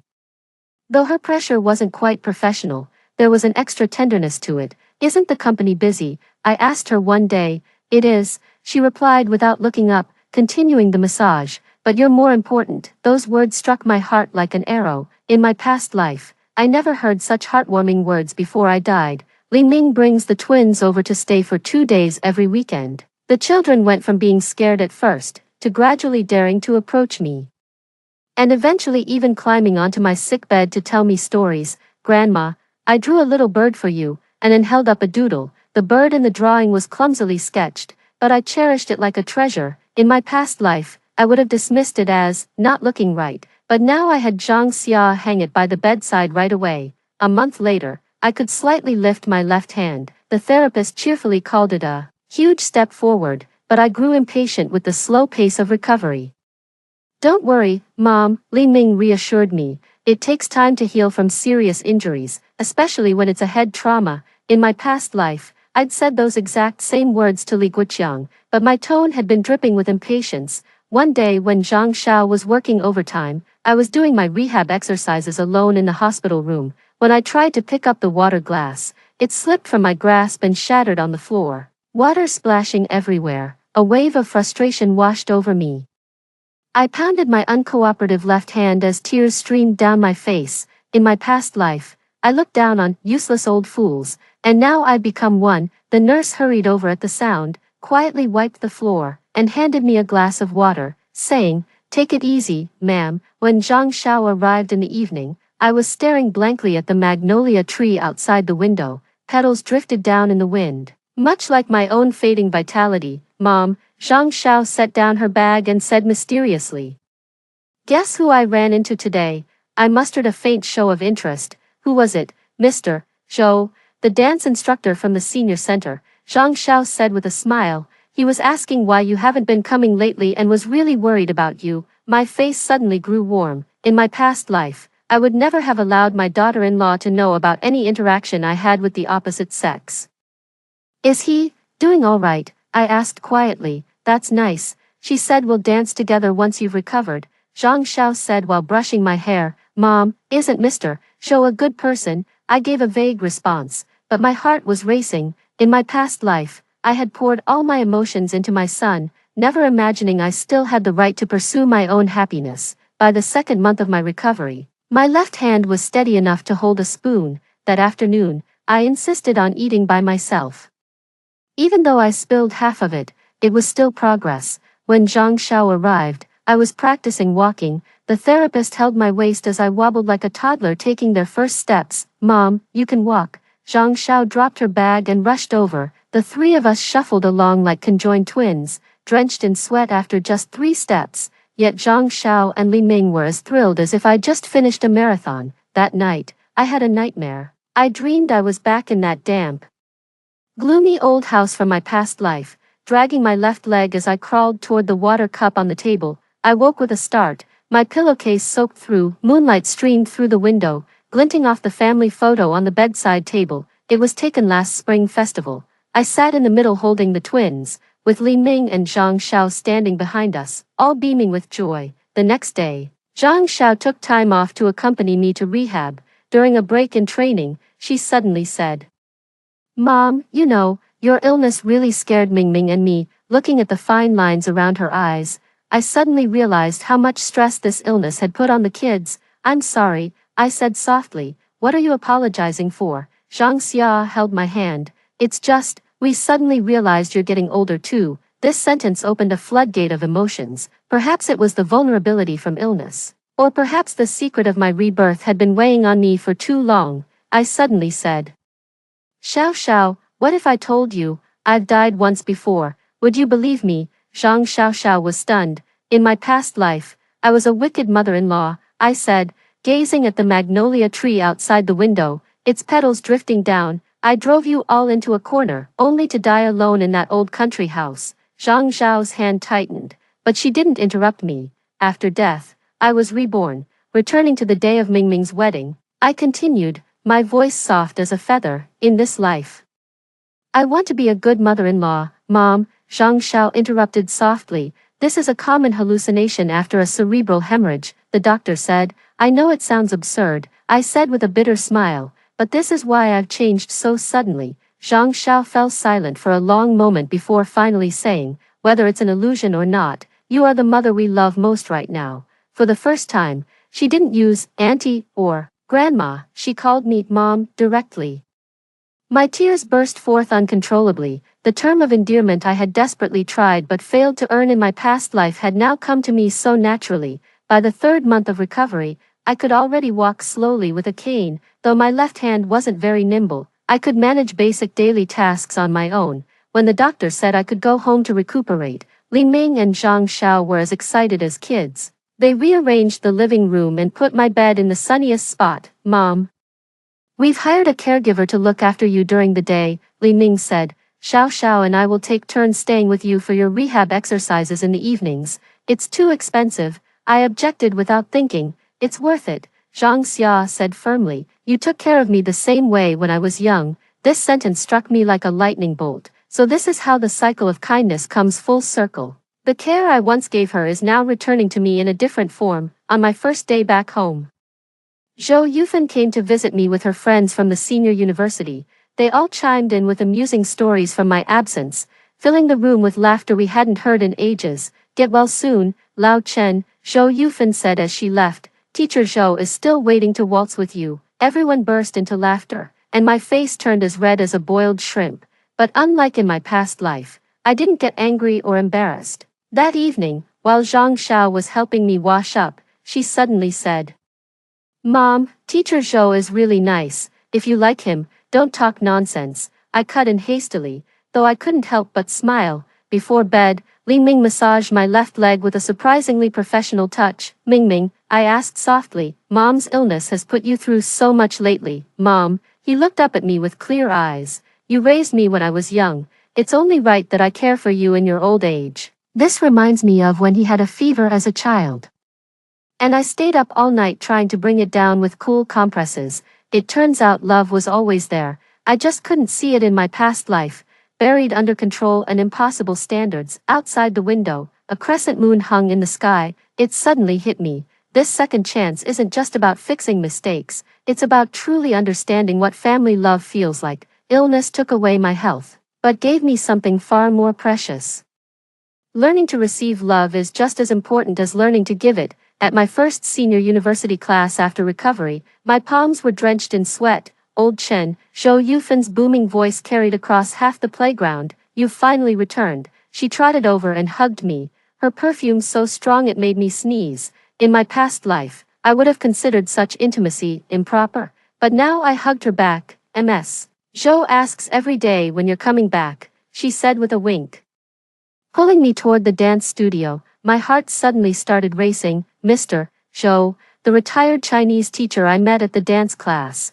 In my past life, I deliberately kept my distance from him, believing a widow ought to behave like one. In the dance studio, the familiar melody of The Blue Danube flowed through the air. Mr. Zhou stood with his back to the door, instructing a few students on their basic steps. He remained as upright as a pine tree, his silver-gray hair impeccably groomed. Mr. Zhou. Zhou Yufan called out loudly, "Look who's here." Teacher Zhou turned around, his eyes lighting up instantly. "Professor Chen, you've recovered." He walked over briskly, stopping about a meter away from me as if afraid of being too forward. In my past life, I would have immediately taken 2 steps back, but now I stepped forward and extended my hand. "Long time no see." His hand was warm and dry, giving my fingertips a gentle squeeze before letting go, the perfect balance of courtesy. "Shall we dance?" He gestured toward the dance floor, his eyes filled with anticipation. "Let's." I took off my coat, "but we'll have to take it slow." My left leg still not quite right, he guided me onto the dance floor with gentlemanly care. Offering support with his arm while keeping a respectful distance, the music shifted to a slow waltz. I rested my hand on his shoulder, swaying gently to the rhythm. "You're recovering well," he whispered, his breath brushing past my ear. "But don't push yourself." In my past life, I would have immediately retorted, "I know my own body best," but this time, I just nodded and said, "I'll follow your advice." By the time class ended, dusk had settled. Mr. Zhou insisted on walking me home. The autumn sunset stretched our shadows long as we chatted about all the changes at the senior center over the past 6 months. Principal Zhang has retired, and a young vice principal has just taken over. Old Wang from the poetry class has published a collection of poems. Standing at the entrance of the residential complex, I hesitated and asked, "Would you like to come up for a cup of tea?" The moment the words left my mouth, I regretted it. In my past life, I thought it was improper for a woman living alone to invite a man into her home. Teacher Zhou shook his head with a smile. "It's too late today, maybe another time." I breathed a sigh of relief, yet felt an inexplicable sense of disappointment. On my way upstairs, I ran into Aunt Lu from next door. She gave me a meaningful look and said, "Sister Chen, is that a friend of yours?" In my past life, I would have immediately denied any connection, but now I just smiled and said, "A classmate from the senior university." The house felt cold and empty, so I turned on all the lights, only to find it too bright and ended up switching a few off. There were some dumplings in the fridge that Li Ming had brought over last week, so I boiled a few for dinner. A boring soap opera was playing on TV when I picked up my phone and noticed Zhou Yufan had added me to a group chat, senior university dance class. Teacher Zhou was in there too.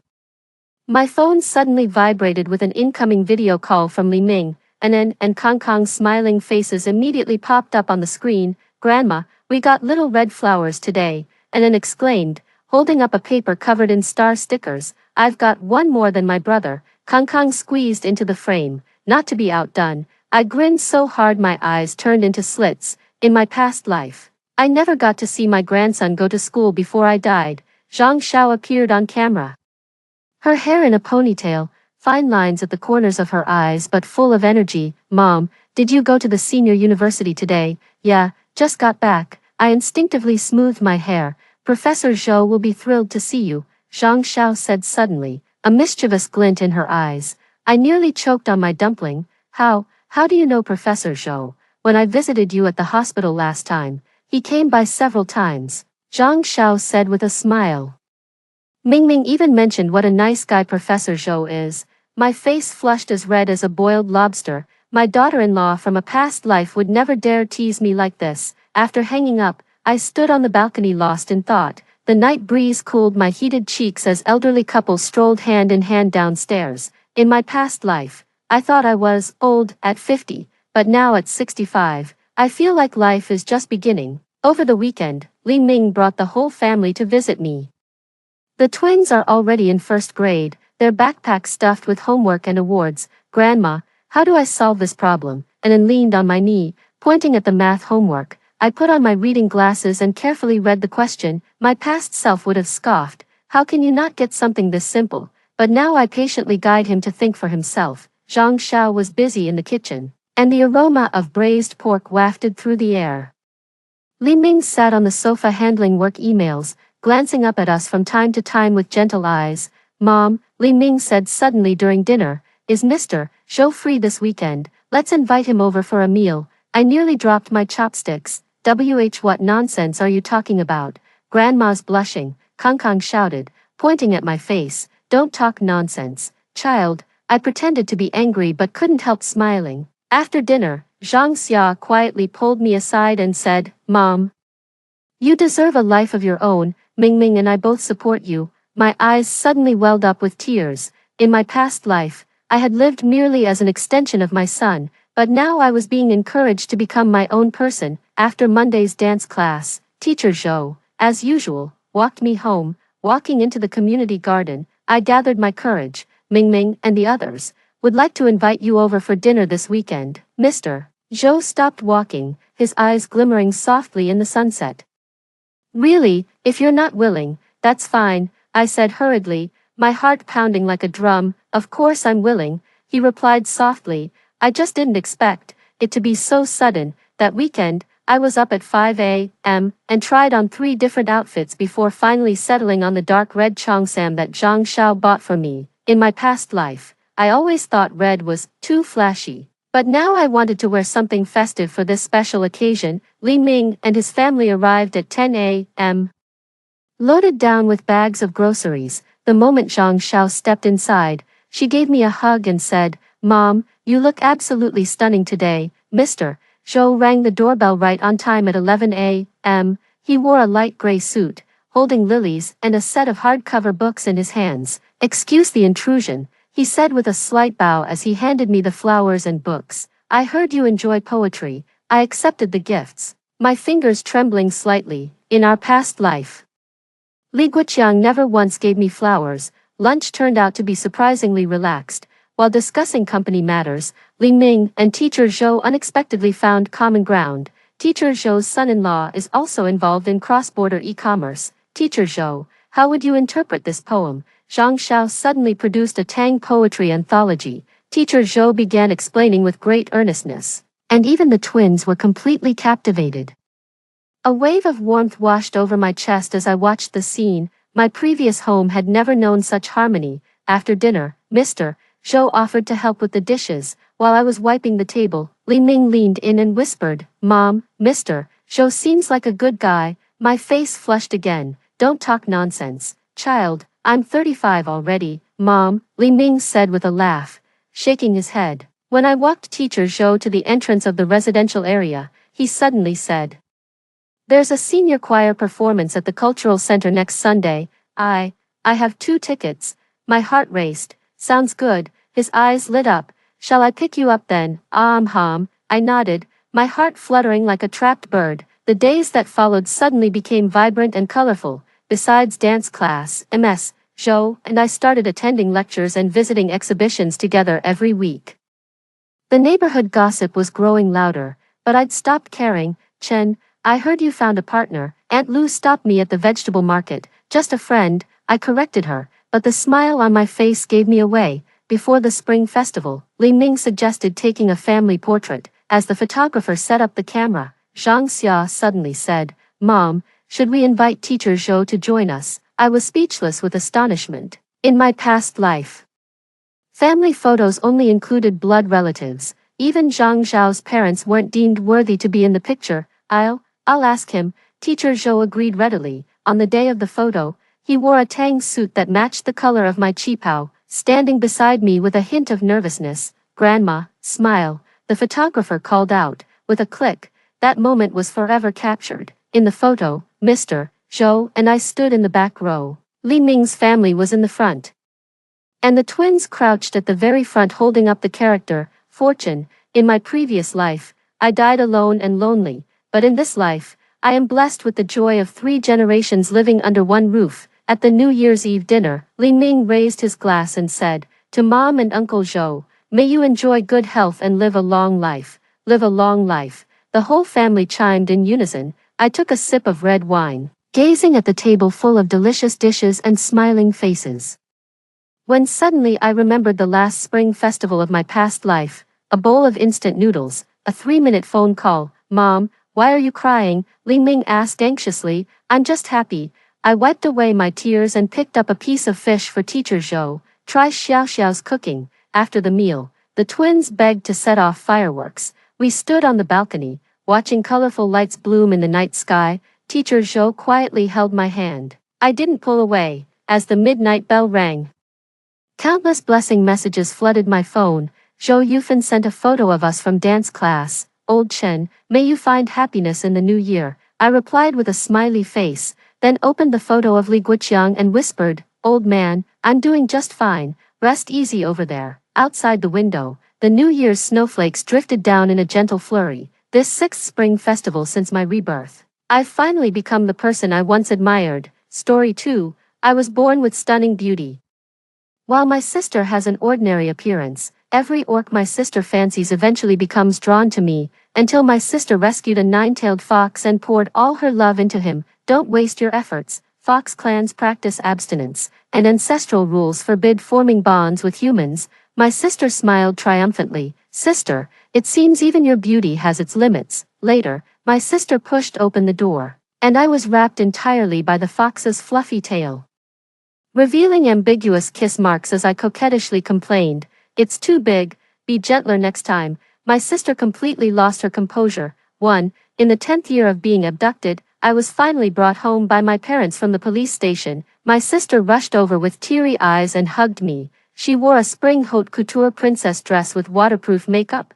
My clothes were dirty and tattered, with terrifying scars covering my exposed skin. The contrast was striking. Sister, I've missed you so much. After all these years of hardship, you haven't changed at all. Still as beautiful as when we were children. Indeed, a beauty looks good even in a burlap sack. I faintly curled my lips. You've changed quite a bit, sister, looking much worse than before, even uglier when crying. Aria's body visibly stiffened for a moment. The parents exchanged glances, their expressions filled with disbelief. After all, before being abducted, I was notoriously known in our circle as an obsessive sister protector. I wouldn't allow anyone to speak a single bad word about my sister, especially regarding her appearance. The atmosphere became awkward. In the silence, the bedroom door was pushed open, revealing a young man in loose sleepwear, his expression listless. He was tall and slender, with an almost sickly pale complexion, jet black hair, and deep crimson eyes. Despite making no deliberate movements, there was an inexplicable allure to his every gesture that made it impossible to look away. Rex, you're awake.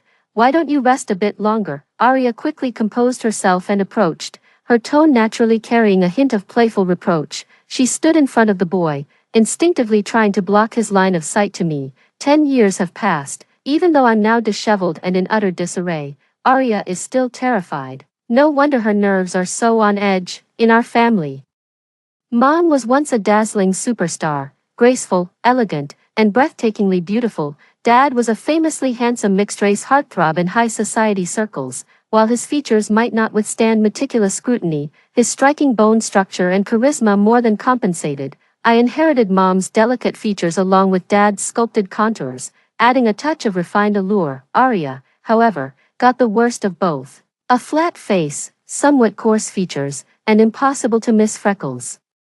From childhood to adulthood, every orc she fancied would, without exception, compete to form a bond with me within a week to a month after being brought home. Our parents sometimes took us both to gatherings to select orcs. Things were relatively normal when it was just Arya alone. Whenever we appeared together, nearly all the orcs in the cages would overwhelmingly show favor towards me, acting cute, rolling around, scaling walls, doing everything possible to show off. A few cautiously tried to approach Arya, only to be glared back by her. She's proud and looks down on low-ranking beastmen. I once tried gifting her a rare purple-furred werewolf. Arya was visibly overjoyed. During that period, she kept pestering me to accompany her to frequent werewolf gatherings with that wolfman, stealing the spotlight everywhere. Gradually, many rumors began circulating. Poor Arya, only getting her sister's leftover beastmen and treating them like treasures. It feels like her sister is deliberately humiliating her. The sister must have begged the werewolf for a long time before he finally took the initiative to approach the younger sister. To be honest, if I were the beast man and could choose the beautiful and interesting older sister, I'd definitely not pick the plain-looking younger sister. Having to gaze at the fairy-like older sister every day yet being forced to stay with the unattractive younger sister, my heart aches for the poor werewolf for 3 seconds. It's not that Arya is bad, but Celine the older sister is simply too outstanding. Aside from having a bit of a spoiled young lady's temper, she's practically flawless. Not long after, the werewolf disappeared. By the time I used my connections to find him in the underground black market beast fighting arena, only a hollowed-out corpse remained. Too, my thoughts returned to the present as I sized up the excessively handsome youth before me. Mom promptly introduced, Celine, this is Rex, a nine-tailed fox. He got separated from his clan, and Arya rescued him. The Fox clan is the lineage among beast folk closest to divine status, possessing exceptionally strong spiritual power. Unlike other beast folk who rely on humans, they disdain worldly affairs and rarely enter human society. Nine-tailed foxes are exceptionally rare even among the Fox clan, revered as auspicious celestial creatures. Mother then turned to the boy, Rex. This is Arya's elder sister, Celine, who shares my surname. Rex's gaze lingered for a second on my body covered in ugly scars, his expression remaining composed. I make no secret of my interest in the youth. The gaze that fell upon his pale pink lips was almost tangible, somewhat blatant. Rex remained consistently aloof, though the faintest blush crept imperceptibly to the tips of his ears. Arya grasped the youth's arm, her eyes curving into crescents. Mom, after a long day of travel, why don't you take sister to freshen up? Mom patted her head. Oh my, I was so caught up in happiness. Come, Celine, let mommy give you a nice warm bath. I've booked you the best specialist appointment. These scars will definitely fade away. Mommy knows how much our Celine cares about her beauty. Mom's voice gradually took on a tearful tone. Without any regard for the dirt and foul smell on me, she pulled me into her embrace. I noticed the white hairs at her temples. In just 10 years, she seemed to have aged 30. A wave of bitterness welled up in my heart. 3. After showering, I went online using the new phone Mom bought. After I was abducted, Arya became the only young mistress of the household. Without my halo overshadowing her, she gradually emerged and caught the attention of more people. Whether it was the orc social gatherings or the various afternoon teas hosted by noble families, Arya always managed to attract attention with various high-ranking orcs, especially after saving Rex. Arya suddenly became the object of envy for all the socialites in the city, the absolute center of attention in any crowd. She gradually became more confident and cheerful, breaking away from her usual silent and reticent image, speaking in a coquettish tone, fond of teasing, enjoying admiration, and graciously accepting others' praise and affection. Even the curve of her smile is exactly the same as mine back then, the ugly woman trying to imitate the famous beauty's frown, only to make herself uglier. I rubbed my temples, turned off my phone, and before I knew it, found myself standing before a door, pushing open the bedroom door. The first thing that caught my eye was the boy's smooth, bare back, broad shoulders tapering to a narrow waist, with sleek, well-defined shoulder blades.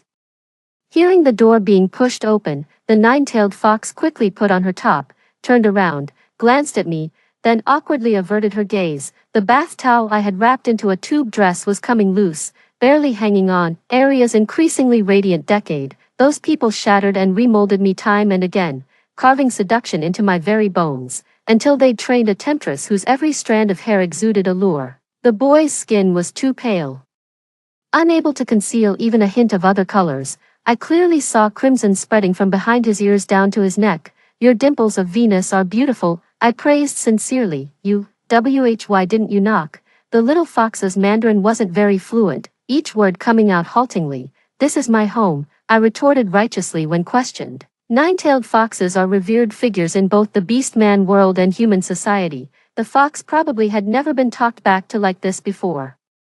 It froze for a moment, lips moving but not uttering a single word. I had just taken a step forward when a woman's voice came from behind me. Sister, what are you doing here? Did you take a wrong turn? Arya smiled at the fox, her eyes overflowing with affection. Sorry Rex, I'll take my sister away now. Walking into the living room, I savored the steamy scene from earlier. That fox is quite something. He's my orc, and also half my sister's brother-in-law. Are you complimenting my taste, sis? Arya forced a smile, pink fingertips and such plump pads. They look quite capable. I twirled my hair, leisurely adding the second half. Arya's smile faded. Foxkin practice abstinence. Our ancestors decreed no contracts with humans. If you're entertaining ideas, sister, best abandon them now. I chuckled lightly. Since there's no contract, what right have you to call him your orc? A glint of triumph flashed in Arya's eyes. Because we'll be together forever, sister. Rex is different from other beast men. Your usual tricks won't work on him. Beauty isn't omnipotent. There will always come a day when it fails. After speaking, her gaze drifted to my collarbone, lingering on those ambiguous cigarette burns and bite marks before she chuckled, her voice barely above a whisper. Besides, sister, do you still think you're that pure little princess? That you can effortlessly steal everything from me like before? Mom and Dad have an emergency meeting to attend tonight. With no outsiders around, Arya couldn't even be bothered to keep up appearances. A crisp slap echoed through the air. This time, I put all my strength into it. This was the first time I'd ever laid hands on Arya since I could remember. Caught completely off guard, she staggered from the slap and fell to the ground, one side of her face immediately swelling up. The Fox's bedroom door opened again, even as we were already in a full-blown fight. Rex's expression still showed little fluctuation. That perpetually aloof and indifferent demeanor makes one want to shatter and ruffle him. Pulled down from the divine pedestal, the fox approached as Arya covered her face and called out to him, a surge of grievance welling up. Rex, it hurts so much. This is our clan's ointment. Applying it will reduce the swelling. The fox gently helped Arya up from the ground, yet subtly avoided her attempt to lean into his embrace. Arya looked somewhat embarrassed. At her core, Arya is a lady who's been bound by rules since childhood, so even her attempts at flirting come off as awkward and unnatural. Celine, it was the first time the fox had called my name, in an utterly cold tone. I took his hand and slowly pressed it against my face, my snow-white peaks pressing tightly against his chest, the heat scorching. The fox unconsciously rubbed his fingertips affectionately against my face twice, then quickly withdrew his hand upon realizing, lowering his gaze, yet the sense of ambiguity gradually intensified. If you feel sorry for me, then don't ask why. Just help your master hit back without distinguishing right from wrong. After all, I'm used to being beaten. My smile was alluring, my eyes shimmering with a seductive glow. Even the arc of falling tears is moving, carrying a beauty of brokenness. I've been delicate in temperament since childhood, but because Arya calls me sister, I always put on a brave face for her, as if to say, big sister will handle anything that comes our way. I know I'm more likable than Arya. I also know that in many situations, I just need to act a little pitiful and guide things slightly. Everyone would then direct all their criticism at Arya, because of this. Whenever conflicts arose with Arya, regardless of who was right or wrong, I rarely showed my grievances. I'm aware of my advantages and the favoritism I enjoy, so I've always been patient and protective toward Arya. But now, I only regret not being more vicious back then, to add fuel to her insecurities and sensitivities, burning away what little light and hope she had left. She isn't my master, for Rex spoke hurriedly, stumbling over his words, clearly derailed by my line of thought. Why were you two arguing? Arya doesn't want me to like you, says I'm dirty and unworthy of you. I wiped my tears sadly, burying my head in the fox's shoulder, but I just can't help it. Celine, what nonsense are you talking? Don't touch him, Rex. Haven't you always disliked close contact with people? Arya sounded flustered. What nonsense? Are you saying you support me liking Rex? I leaned limply against the nine-tailed fox's embrace. Yuri, Arya's elder sister. According to human social conventions, you shouldn't have feelings for me, Rex replied with deliberate seriousness, word by word. Several times he tried to push me away, but my words froze all his movements. Little fox, even my own sister finds me repulsive. Do you think I'm filthy too? Fox spirits possess divine nature, though they disdain worldly affairs. Their bones ache with universal compassion. This kind of naive saint is most susceptible to moral blackmail. Divine beasts and celestial creatures, Arya wouldn't dare profane them, not even her parents would approach without reverence. But I never believed in these things. If there truly were a merciful God, where was he when I was on my knees begging the traffickers like a dog not to tear my clothes? Where was he again when the red-hot branding iron and the crimson cigarette burns fell upon me? In the end, this farce concluded with the fox helplessly carrying me, who was crying pitifully. Back to the bedroom in a bridal carry. After all the commotion, Rex seemed to have forgotten about Arya being slapped. Just like 10 years ago, the orc Arya brought home was completely swayed by my emotions, leaving her with only a back view. After confessing my feelings, my behavior gradually became more unrestrained. 5. During lunch, I gently rubbed against the fox's calf under the table. My shoe tip tracing upward along the muscle lines before stopping at a certain spot to press and knead. Arya kept putting food into Rex's bowl, noticing his unusual expression and asking with concern, "Rex, why are you sweating? Is the food not to your liking, or has your wound reopened?" "No, I'm done eating." The fox gave me a deep look before getting up and returning to his room on the second floor. Arya's heartbroken gaze followed him all the way. Her mother sighed with a smile. "Arya, it's not that Mom is old-fashioned about girls pursuing boys, but you're staking everything on this love. If something goes wrong someday, I'm afraid you won't be able to handle it." Arya interrupted her mother. "That won't happen, Mom. I don't expect Rex to like me back. I just want us to live a simple life together, never abandoning each other. Rex isn't some shallow creature chasing looks and thrills. I saved him, and I'm his only tether to this world. He has no one but me, and I love him. That's enough." When she said this, Arya kept looking in my direction. It felt like both a warning and a provocation. I smirked and raised an eyebrow at her. After finishing the meal, I turned and went upstairs. In the bathroom mirror on the second floor, a pair of furry fox ears reflected back. The tear mole at the corner of the youth's eye was so red it seemed about to drip blood. I entered, closed the door behind me, and picked up the peach-flavored mouthwash to rinse. No wonder the nine-tailed fox isn't resisting no matter what I do today. The mating season of beast men is the most dangerous period. If not handled properly, the mildest consequences going berserk, while the worst could be fatal. During this time, beast men from various regions are gradually becoming restless. A few days ago, Arya asked the nine-tailed fox about the mating season. Rex dismissed it with a single sentence. "Foxes don't have a mating season." Now it seems he was lying. "Celine, you don't know." Rex's voice was shockingly hoarse.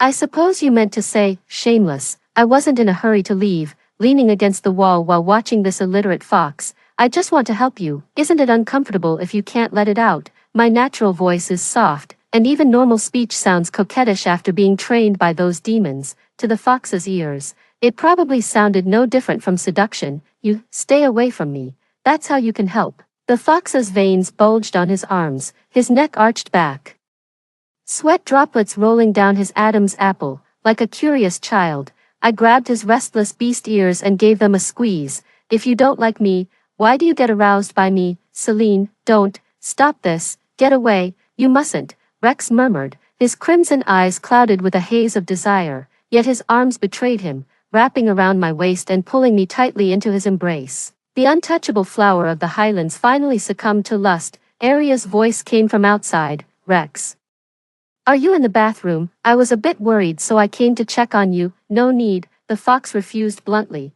Thinking about those firm words Arya said at the dining table, I couldn't help but laugh out loud. Arya froze for a moment. "Rex, are you alone in there?" You can go back now." "All right, I'll leave then. Be sure to call me if anything happens." Arya sounded suspicious. After speaking, she paused at the doorway for a few seconds. I deliberately stood on tiptoe, licked my lower lip where Rex had bitten it until it bled, and whispered in his ear with a breathy voice, "Little fox, I'll forgive you on behalf of your ancestors." "All right." Rex remained motionless and silent until Arya's footsteps faded into the distance. The fox's kiss fell heavily along with its tears. I was spouting flirtatious nonsense, but he wouldn't let me make a sound. Only when the corners of my eyes are forced to glisten with moisture do I get a moment to catch my breath. "Brother-in-law, tell me, does this count as betraying Arya?" I pant against his ear while exhaling warm breath. In her heart, "You're the epitome of absolute loyalty." Rex's body stiffens momentarily, his eyes so crimson they seem capable of dripping blood at any second. He grips my shoulders and pushes me down. The next second, all my words shattered in my throat, until a low gasp. "Celine, I hate you." The fox's usually cool voice trembled slightly. I picked up a tissue to wipe my soiled hands and the corner of my mouth, giving him a seductive smile. "It's okay. I love you, baby." "You liar." The little fox retracted its beast ears, tugging at the barely hanging belt, its eyes gradually reverting to a dark red hue. Its knuckles turned white as it gripped the wash basin. The heart-wrenching sob in its voice enough to shatter anyone's heart. "You're Arya's sister. Why are you treating me like this?" "Yes, why indeed. Perhaps it's because Arya loves him to madness. Perhaps he gave Arya too much hope. Help Arya step out of the shadows and regain her flesh and blood." His tenderness towards Arya is cruelty towards me, whether it's hate or love. I want him to remember this feeling. Every time I want to spend my life with Arya, I remember this afternoon, remember me. The Fox clan's mark is much fiercer than other beastmen's marks. 6. Even just a temporary mark disturbed my entire spiritual energy, making it extremely unstable. My head throbbed with pain, and the pillow was soaked with cold sweat. I didn't even have the strength to call for help. In the darkness, something suddenly wrapped around my lower back through the blanket. Don't move. Rex's characteristically cold voice sounded in my ear. The Fox clan mark seemed to sense the presence of its kind and finally calmed down, transformed into a warm current, flowing through every limb and bone. Celine, if I had been 10 minutes later, you would have died, you know that. Though it was an accusation, the boy's voice carried an indescribable note of grievance. I nodded and shook my head randomly, turned over, and burrowed deeper into the fox's embrace, muttering in a muffled voice. You said you hated me, so why did you save me? Do you secretly like me? If you hadn't left marks with other beast men before, this situation wouldn't have occurred. Rex's voice was calm, analyzing matter-of-factly, betraying no emotion. But you bear nearly 100 beastmen's marks. What? Jealous that you're just 1 out of 100? What expression do you think Arya would have if she knew you climbed into my bed at night? I said weakly, still unable to resist teasing. Quiet, I'm discussing serious matters. The nine-tailed fox snapped in frustration, nearly cracking from embarrassment. I muttered under my breath, then why don't you shut me up? You're quite good at that, aren't you? Mid-sentence, I felt something scorching press against me. Just as I was about to speak, my eyelids suddenly grew too heavy to open. It must have been some hypnotic secret technique performed by the nine-tailed fox. Half asleep, I faintly heard whispers by my ear. Celine, how have you lived these past 10 years?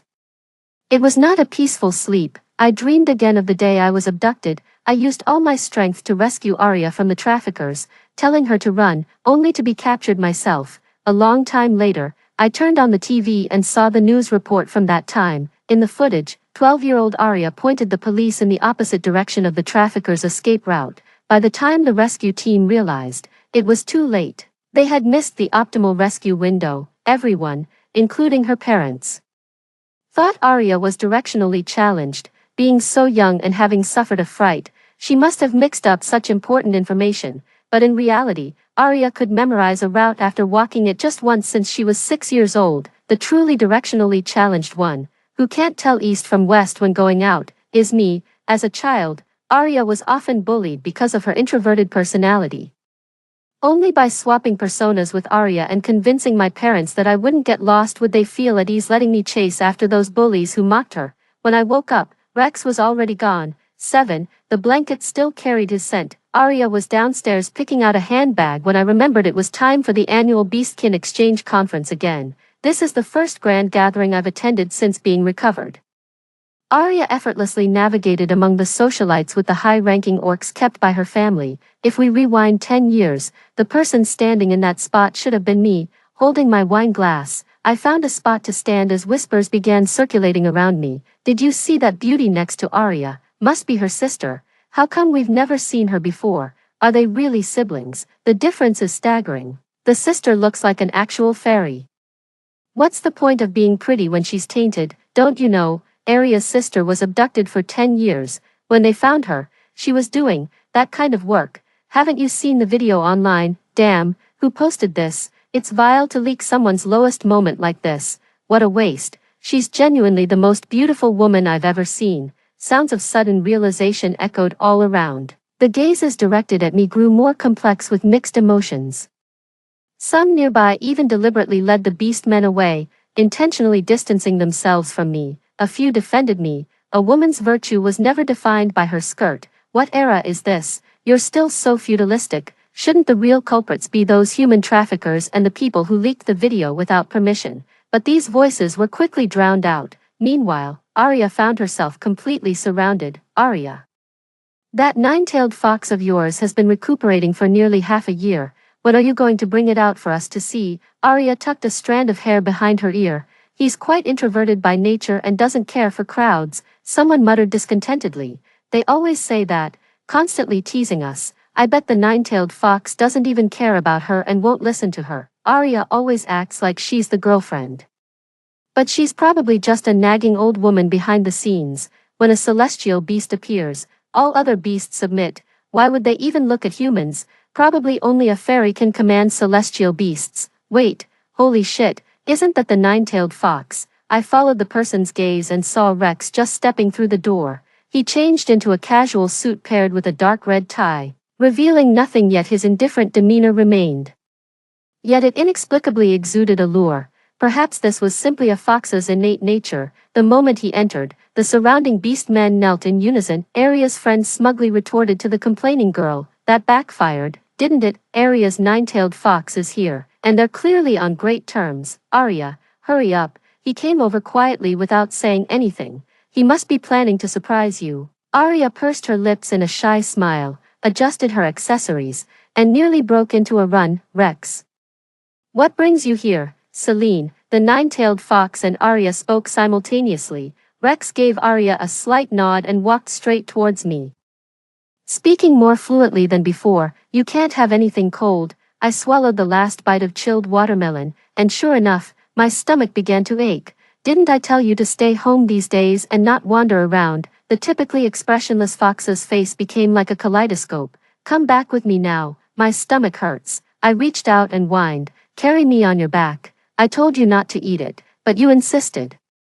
Such disobedient behavior would make you kneel in the ancestral hall if you were in our fox clan. The nine-tailed fox half dragged, half pulled me out of the gathering. Arya stood frozen in place. She softly called, "Rex," several times, but the fox was too angry to hear. Waves of laughter erupted all around. "What the heck?" After all this fuss, the nine-tailed fox came looking for Sister Arya. The nine-tailed fox and Celine are so sweet together. A pair of visual powerhouses with chemistry off the charts. I almost forgot the nine-tailed fox and Arya were the original couple. Pfft, they never were. Haven't you heard? Fox spirits have never formed bonds with humans since ancient times. At most, it's just Arya's unrequited love. Damn, not only is it a mythical beast, but it's also insanely handsome. You know what? Sister Arya's acting cute feels much more natural than Arya's.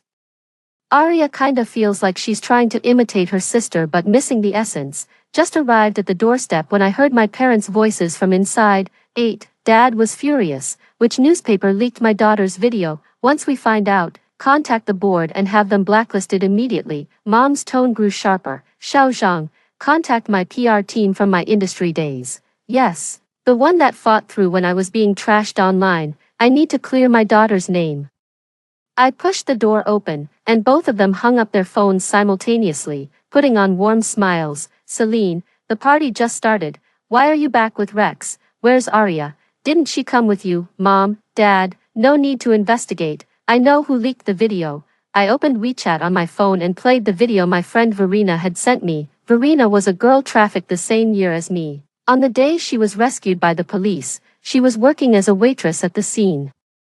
The rules of pleasure establishments superficially forbid cameras and electronic devices, but in reality, staff secretly record audio and video throughout to prevent customers from skipping payment. In the footage Verena recorded that day, the scene was chaotic, with my parents clutching my disheveled clothes as they held me. Customers fled in all directions, only Arya huddled in the corner, silently raising her phone to point at me. After watching the video, Mom's lips trembled slightly. "Can we trust this friend? Could the video have been photoshopped?" Arya has no reason to do this. Or maybe someone else sent it using Arya's phone. But why would Arya record it? Why? Mom murmured to herself. Dad remained silent for a long time, his gaze at me somewhat complicated. "Celine, since you knew Arya secretly recorded the video, why didn't you confront her immediately? Instead, you're only telling us now after the video has been posted online." "Celine, I always thought you were a kind-hearted child. Why must you turn the household upside down? Have you forgotten everything? Wouldn't it be better for our family to live in harmony?" I simply smiled without speaking, my entire body aching as if pricked by needles. "I'll take Celine back to her room to rest." Rex interrupted our conversation, picked me up, and went straight upstairs. Mother collapsed onto the sofa, her eyes somewhat vacant, continuously murmuring, "I need to find Arya. I must go find her." Yet no matter how hard I tried, I couldn't get up. Dad kept watching the video over and over. Since childhood, I've noticed that Dad is an extremely rational, cold-blooded businessman. He was born indifferent, reserving what little affection he had entirely for Mom. Being good to me and Arya wasn't out of fatherly love, but purely because of his love for Mom. He's so smart. He must have immediately guessed I did it on purpose, deliberately disobeyed Rex to attend the party.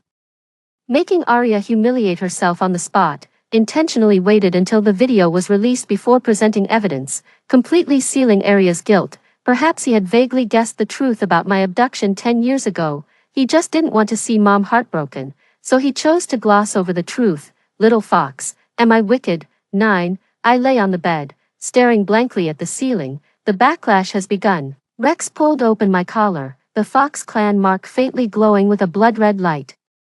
I hooked my arms around his neck and pulled him down. I used you, aren't you angry? I am angry, but Arya was the one in the wrong this time. Oh, still a fair-minded little fox. 9 fluffy tails appeared behind Rex. Celine, this might hurt a little. What? The 9-tailed fox spoke in an extremely low voice. I need to form a contract with you. This is the only way to stop the backlash from the temporary mark. Mom and Dad are downstairs. I know. The 9-tailed fox practically hissed through clenched teeth. Fox spirits must not form contracts with humans. I know that too.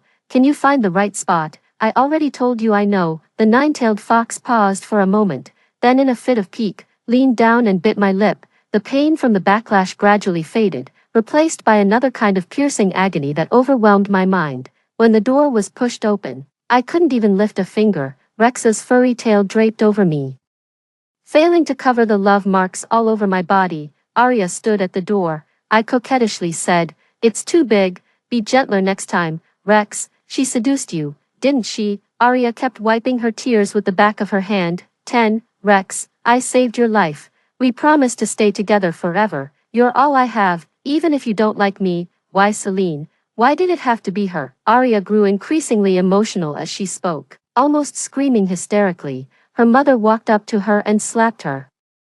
Arya, why would you do this to your sister? She loves you so much. Why did you post Celine's indecent video? Love me? Arya seemed to have heard something amusing, laughing until she nearly choked. Does anyone love me? Yes, Mom, you love me, but you prefer Celine who knows how to act cute. Dad never loved me. He even found me embarrassing. Those high society ladies and beast men forget about me the moment they see Celine. Only Rex belongs to me completely. Celine. You've already taken everything from me. Isn't that enough? Why must you take Rex too? He's my last hope. Arya's eyes gradually filled with venom. I just wanted to be someone's one and only. Is that too much to ask? Why must you extinguish even the last glimmer of light in my life? Celine, you should have died in the hands of those traffickers. Mother wept uncontrollably, fainting several times. I casually threw on a robe. Arya, there were 2 people who truly loved you once. Impossible. Everyone's eyes were clearly only on you. That purple-haired werewolf has admired you for years. Back at the Beastkin exchange, he begged me to buy him just so he could be by your side day and night. But he died, the day before he planned to confess his feelings to you. Arya sneered. You think I'd believe that? The greeting card he sent you before he died is on the table in the storage room. Just open it and see for yourself. You've kept this card for over a decade, yet never opened it, because you're afraid to face what's inside. Dad said calmly. Celine, are you trying to drive your own sister to her death? I took a step closer to Arya and asked, Arya, who do you love the most? Celine, have you lost your mind? I wasn't disturbed by Arya and continued my statement. Who does Big Sister love the most? Big Sister loves Arya the most. Arya also loves Big Sister the most, because Big Sister is beautiful, buys Arya lots of delicious food, and protects Arya. This was a conversation between me and Arya when we were 6 years old. Mom and Dad were out late discussing business, so little Arya came to me holding her pillow, asking to sleep together. I gently wiped the tears from Arya's eyes. Arya, the other person who truly loved you enough to give their life for you, was me 10 years ago. But Celine and the purple-haired werewolf both died by your hand. Mom was sent to the hospital for an 4 drip. Dad dropped all company matters to accompany her. Celine, after your mother wakes up, I'm taking her on a world tour. Maybe 3 days, maybe 3 months, maybe 3 years. You and Arya are both her daughters, but I don't want her to face this. Celine. I'm sorry. I don't accept that.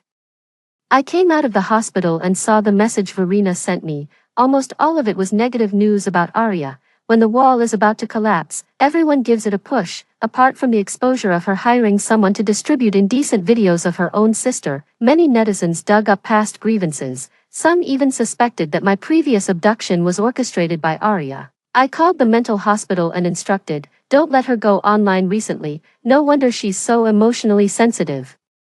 Miss Arya was dreaming about you today, saying, Sister, Mom and Dad are out, let's go fly a kite. That fox isn't my husband, and I don't care about Arya's life or death, but since she saved the fox's life, and the fox wants to repay the kindness, please take good care of her, use only the most expensive things. The Fox clan has money, got it. I hung up the phone, and Rex looked somewhat gloomy. I patted his shoulder. From now on, I'll leave this matter entirely in your hands.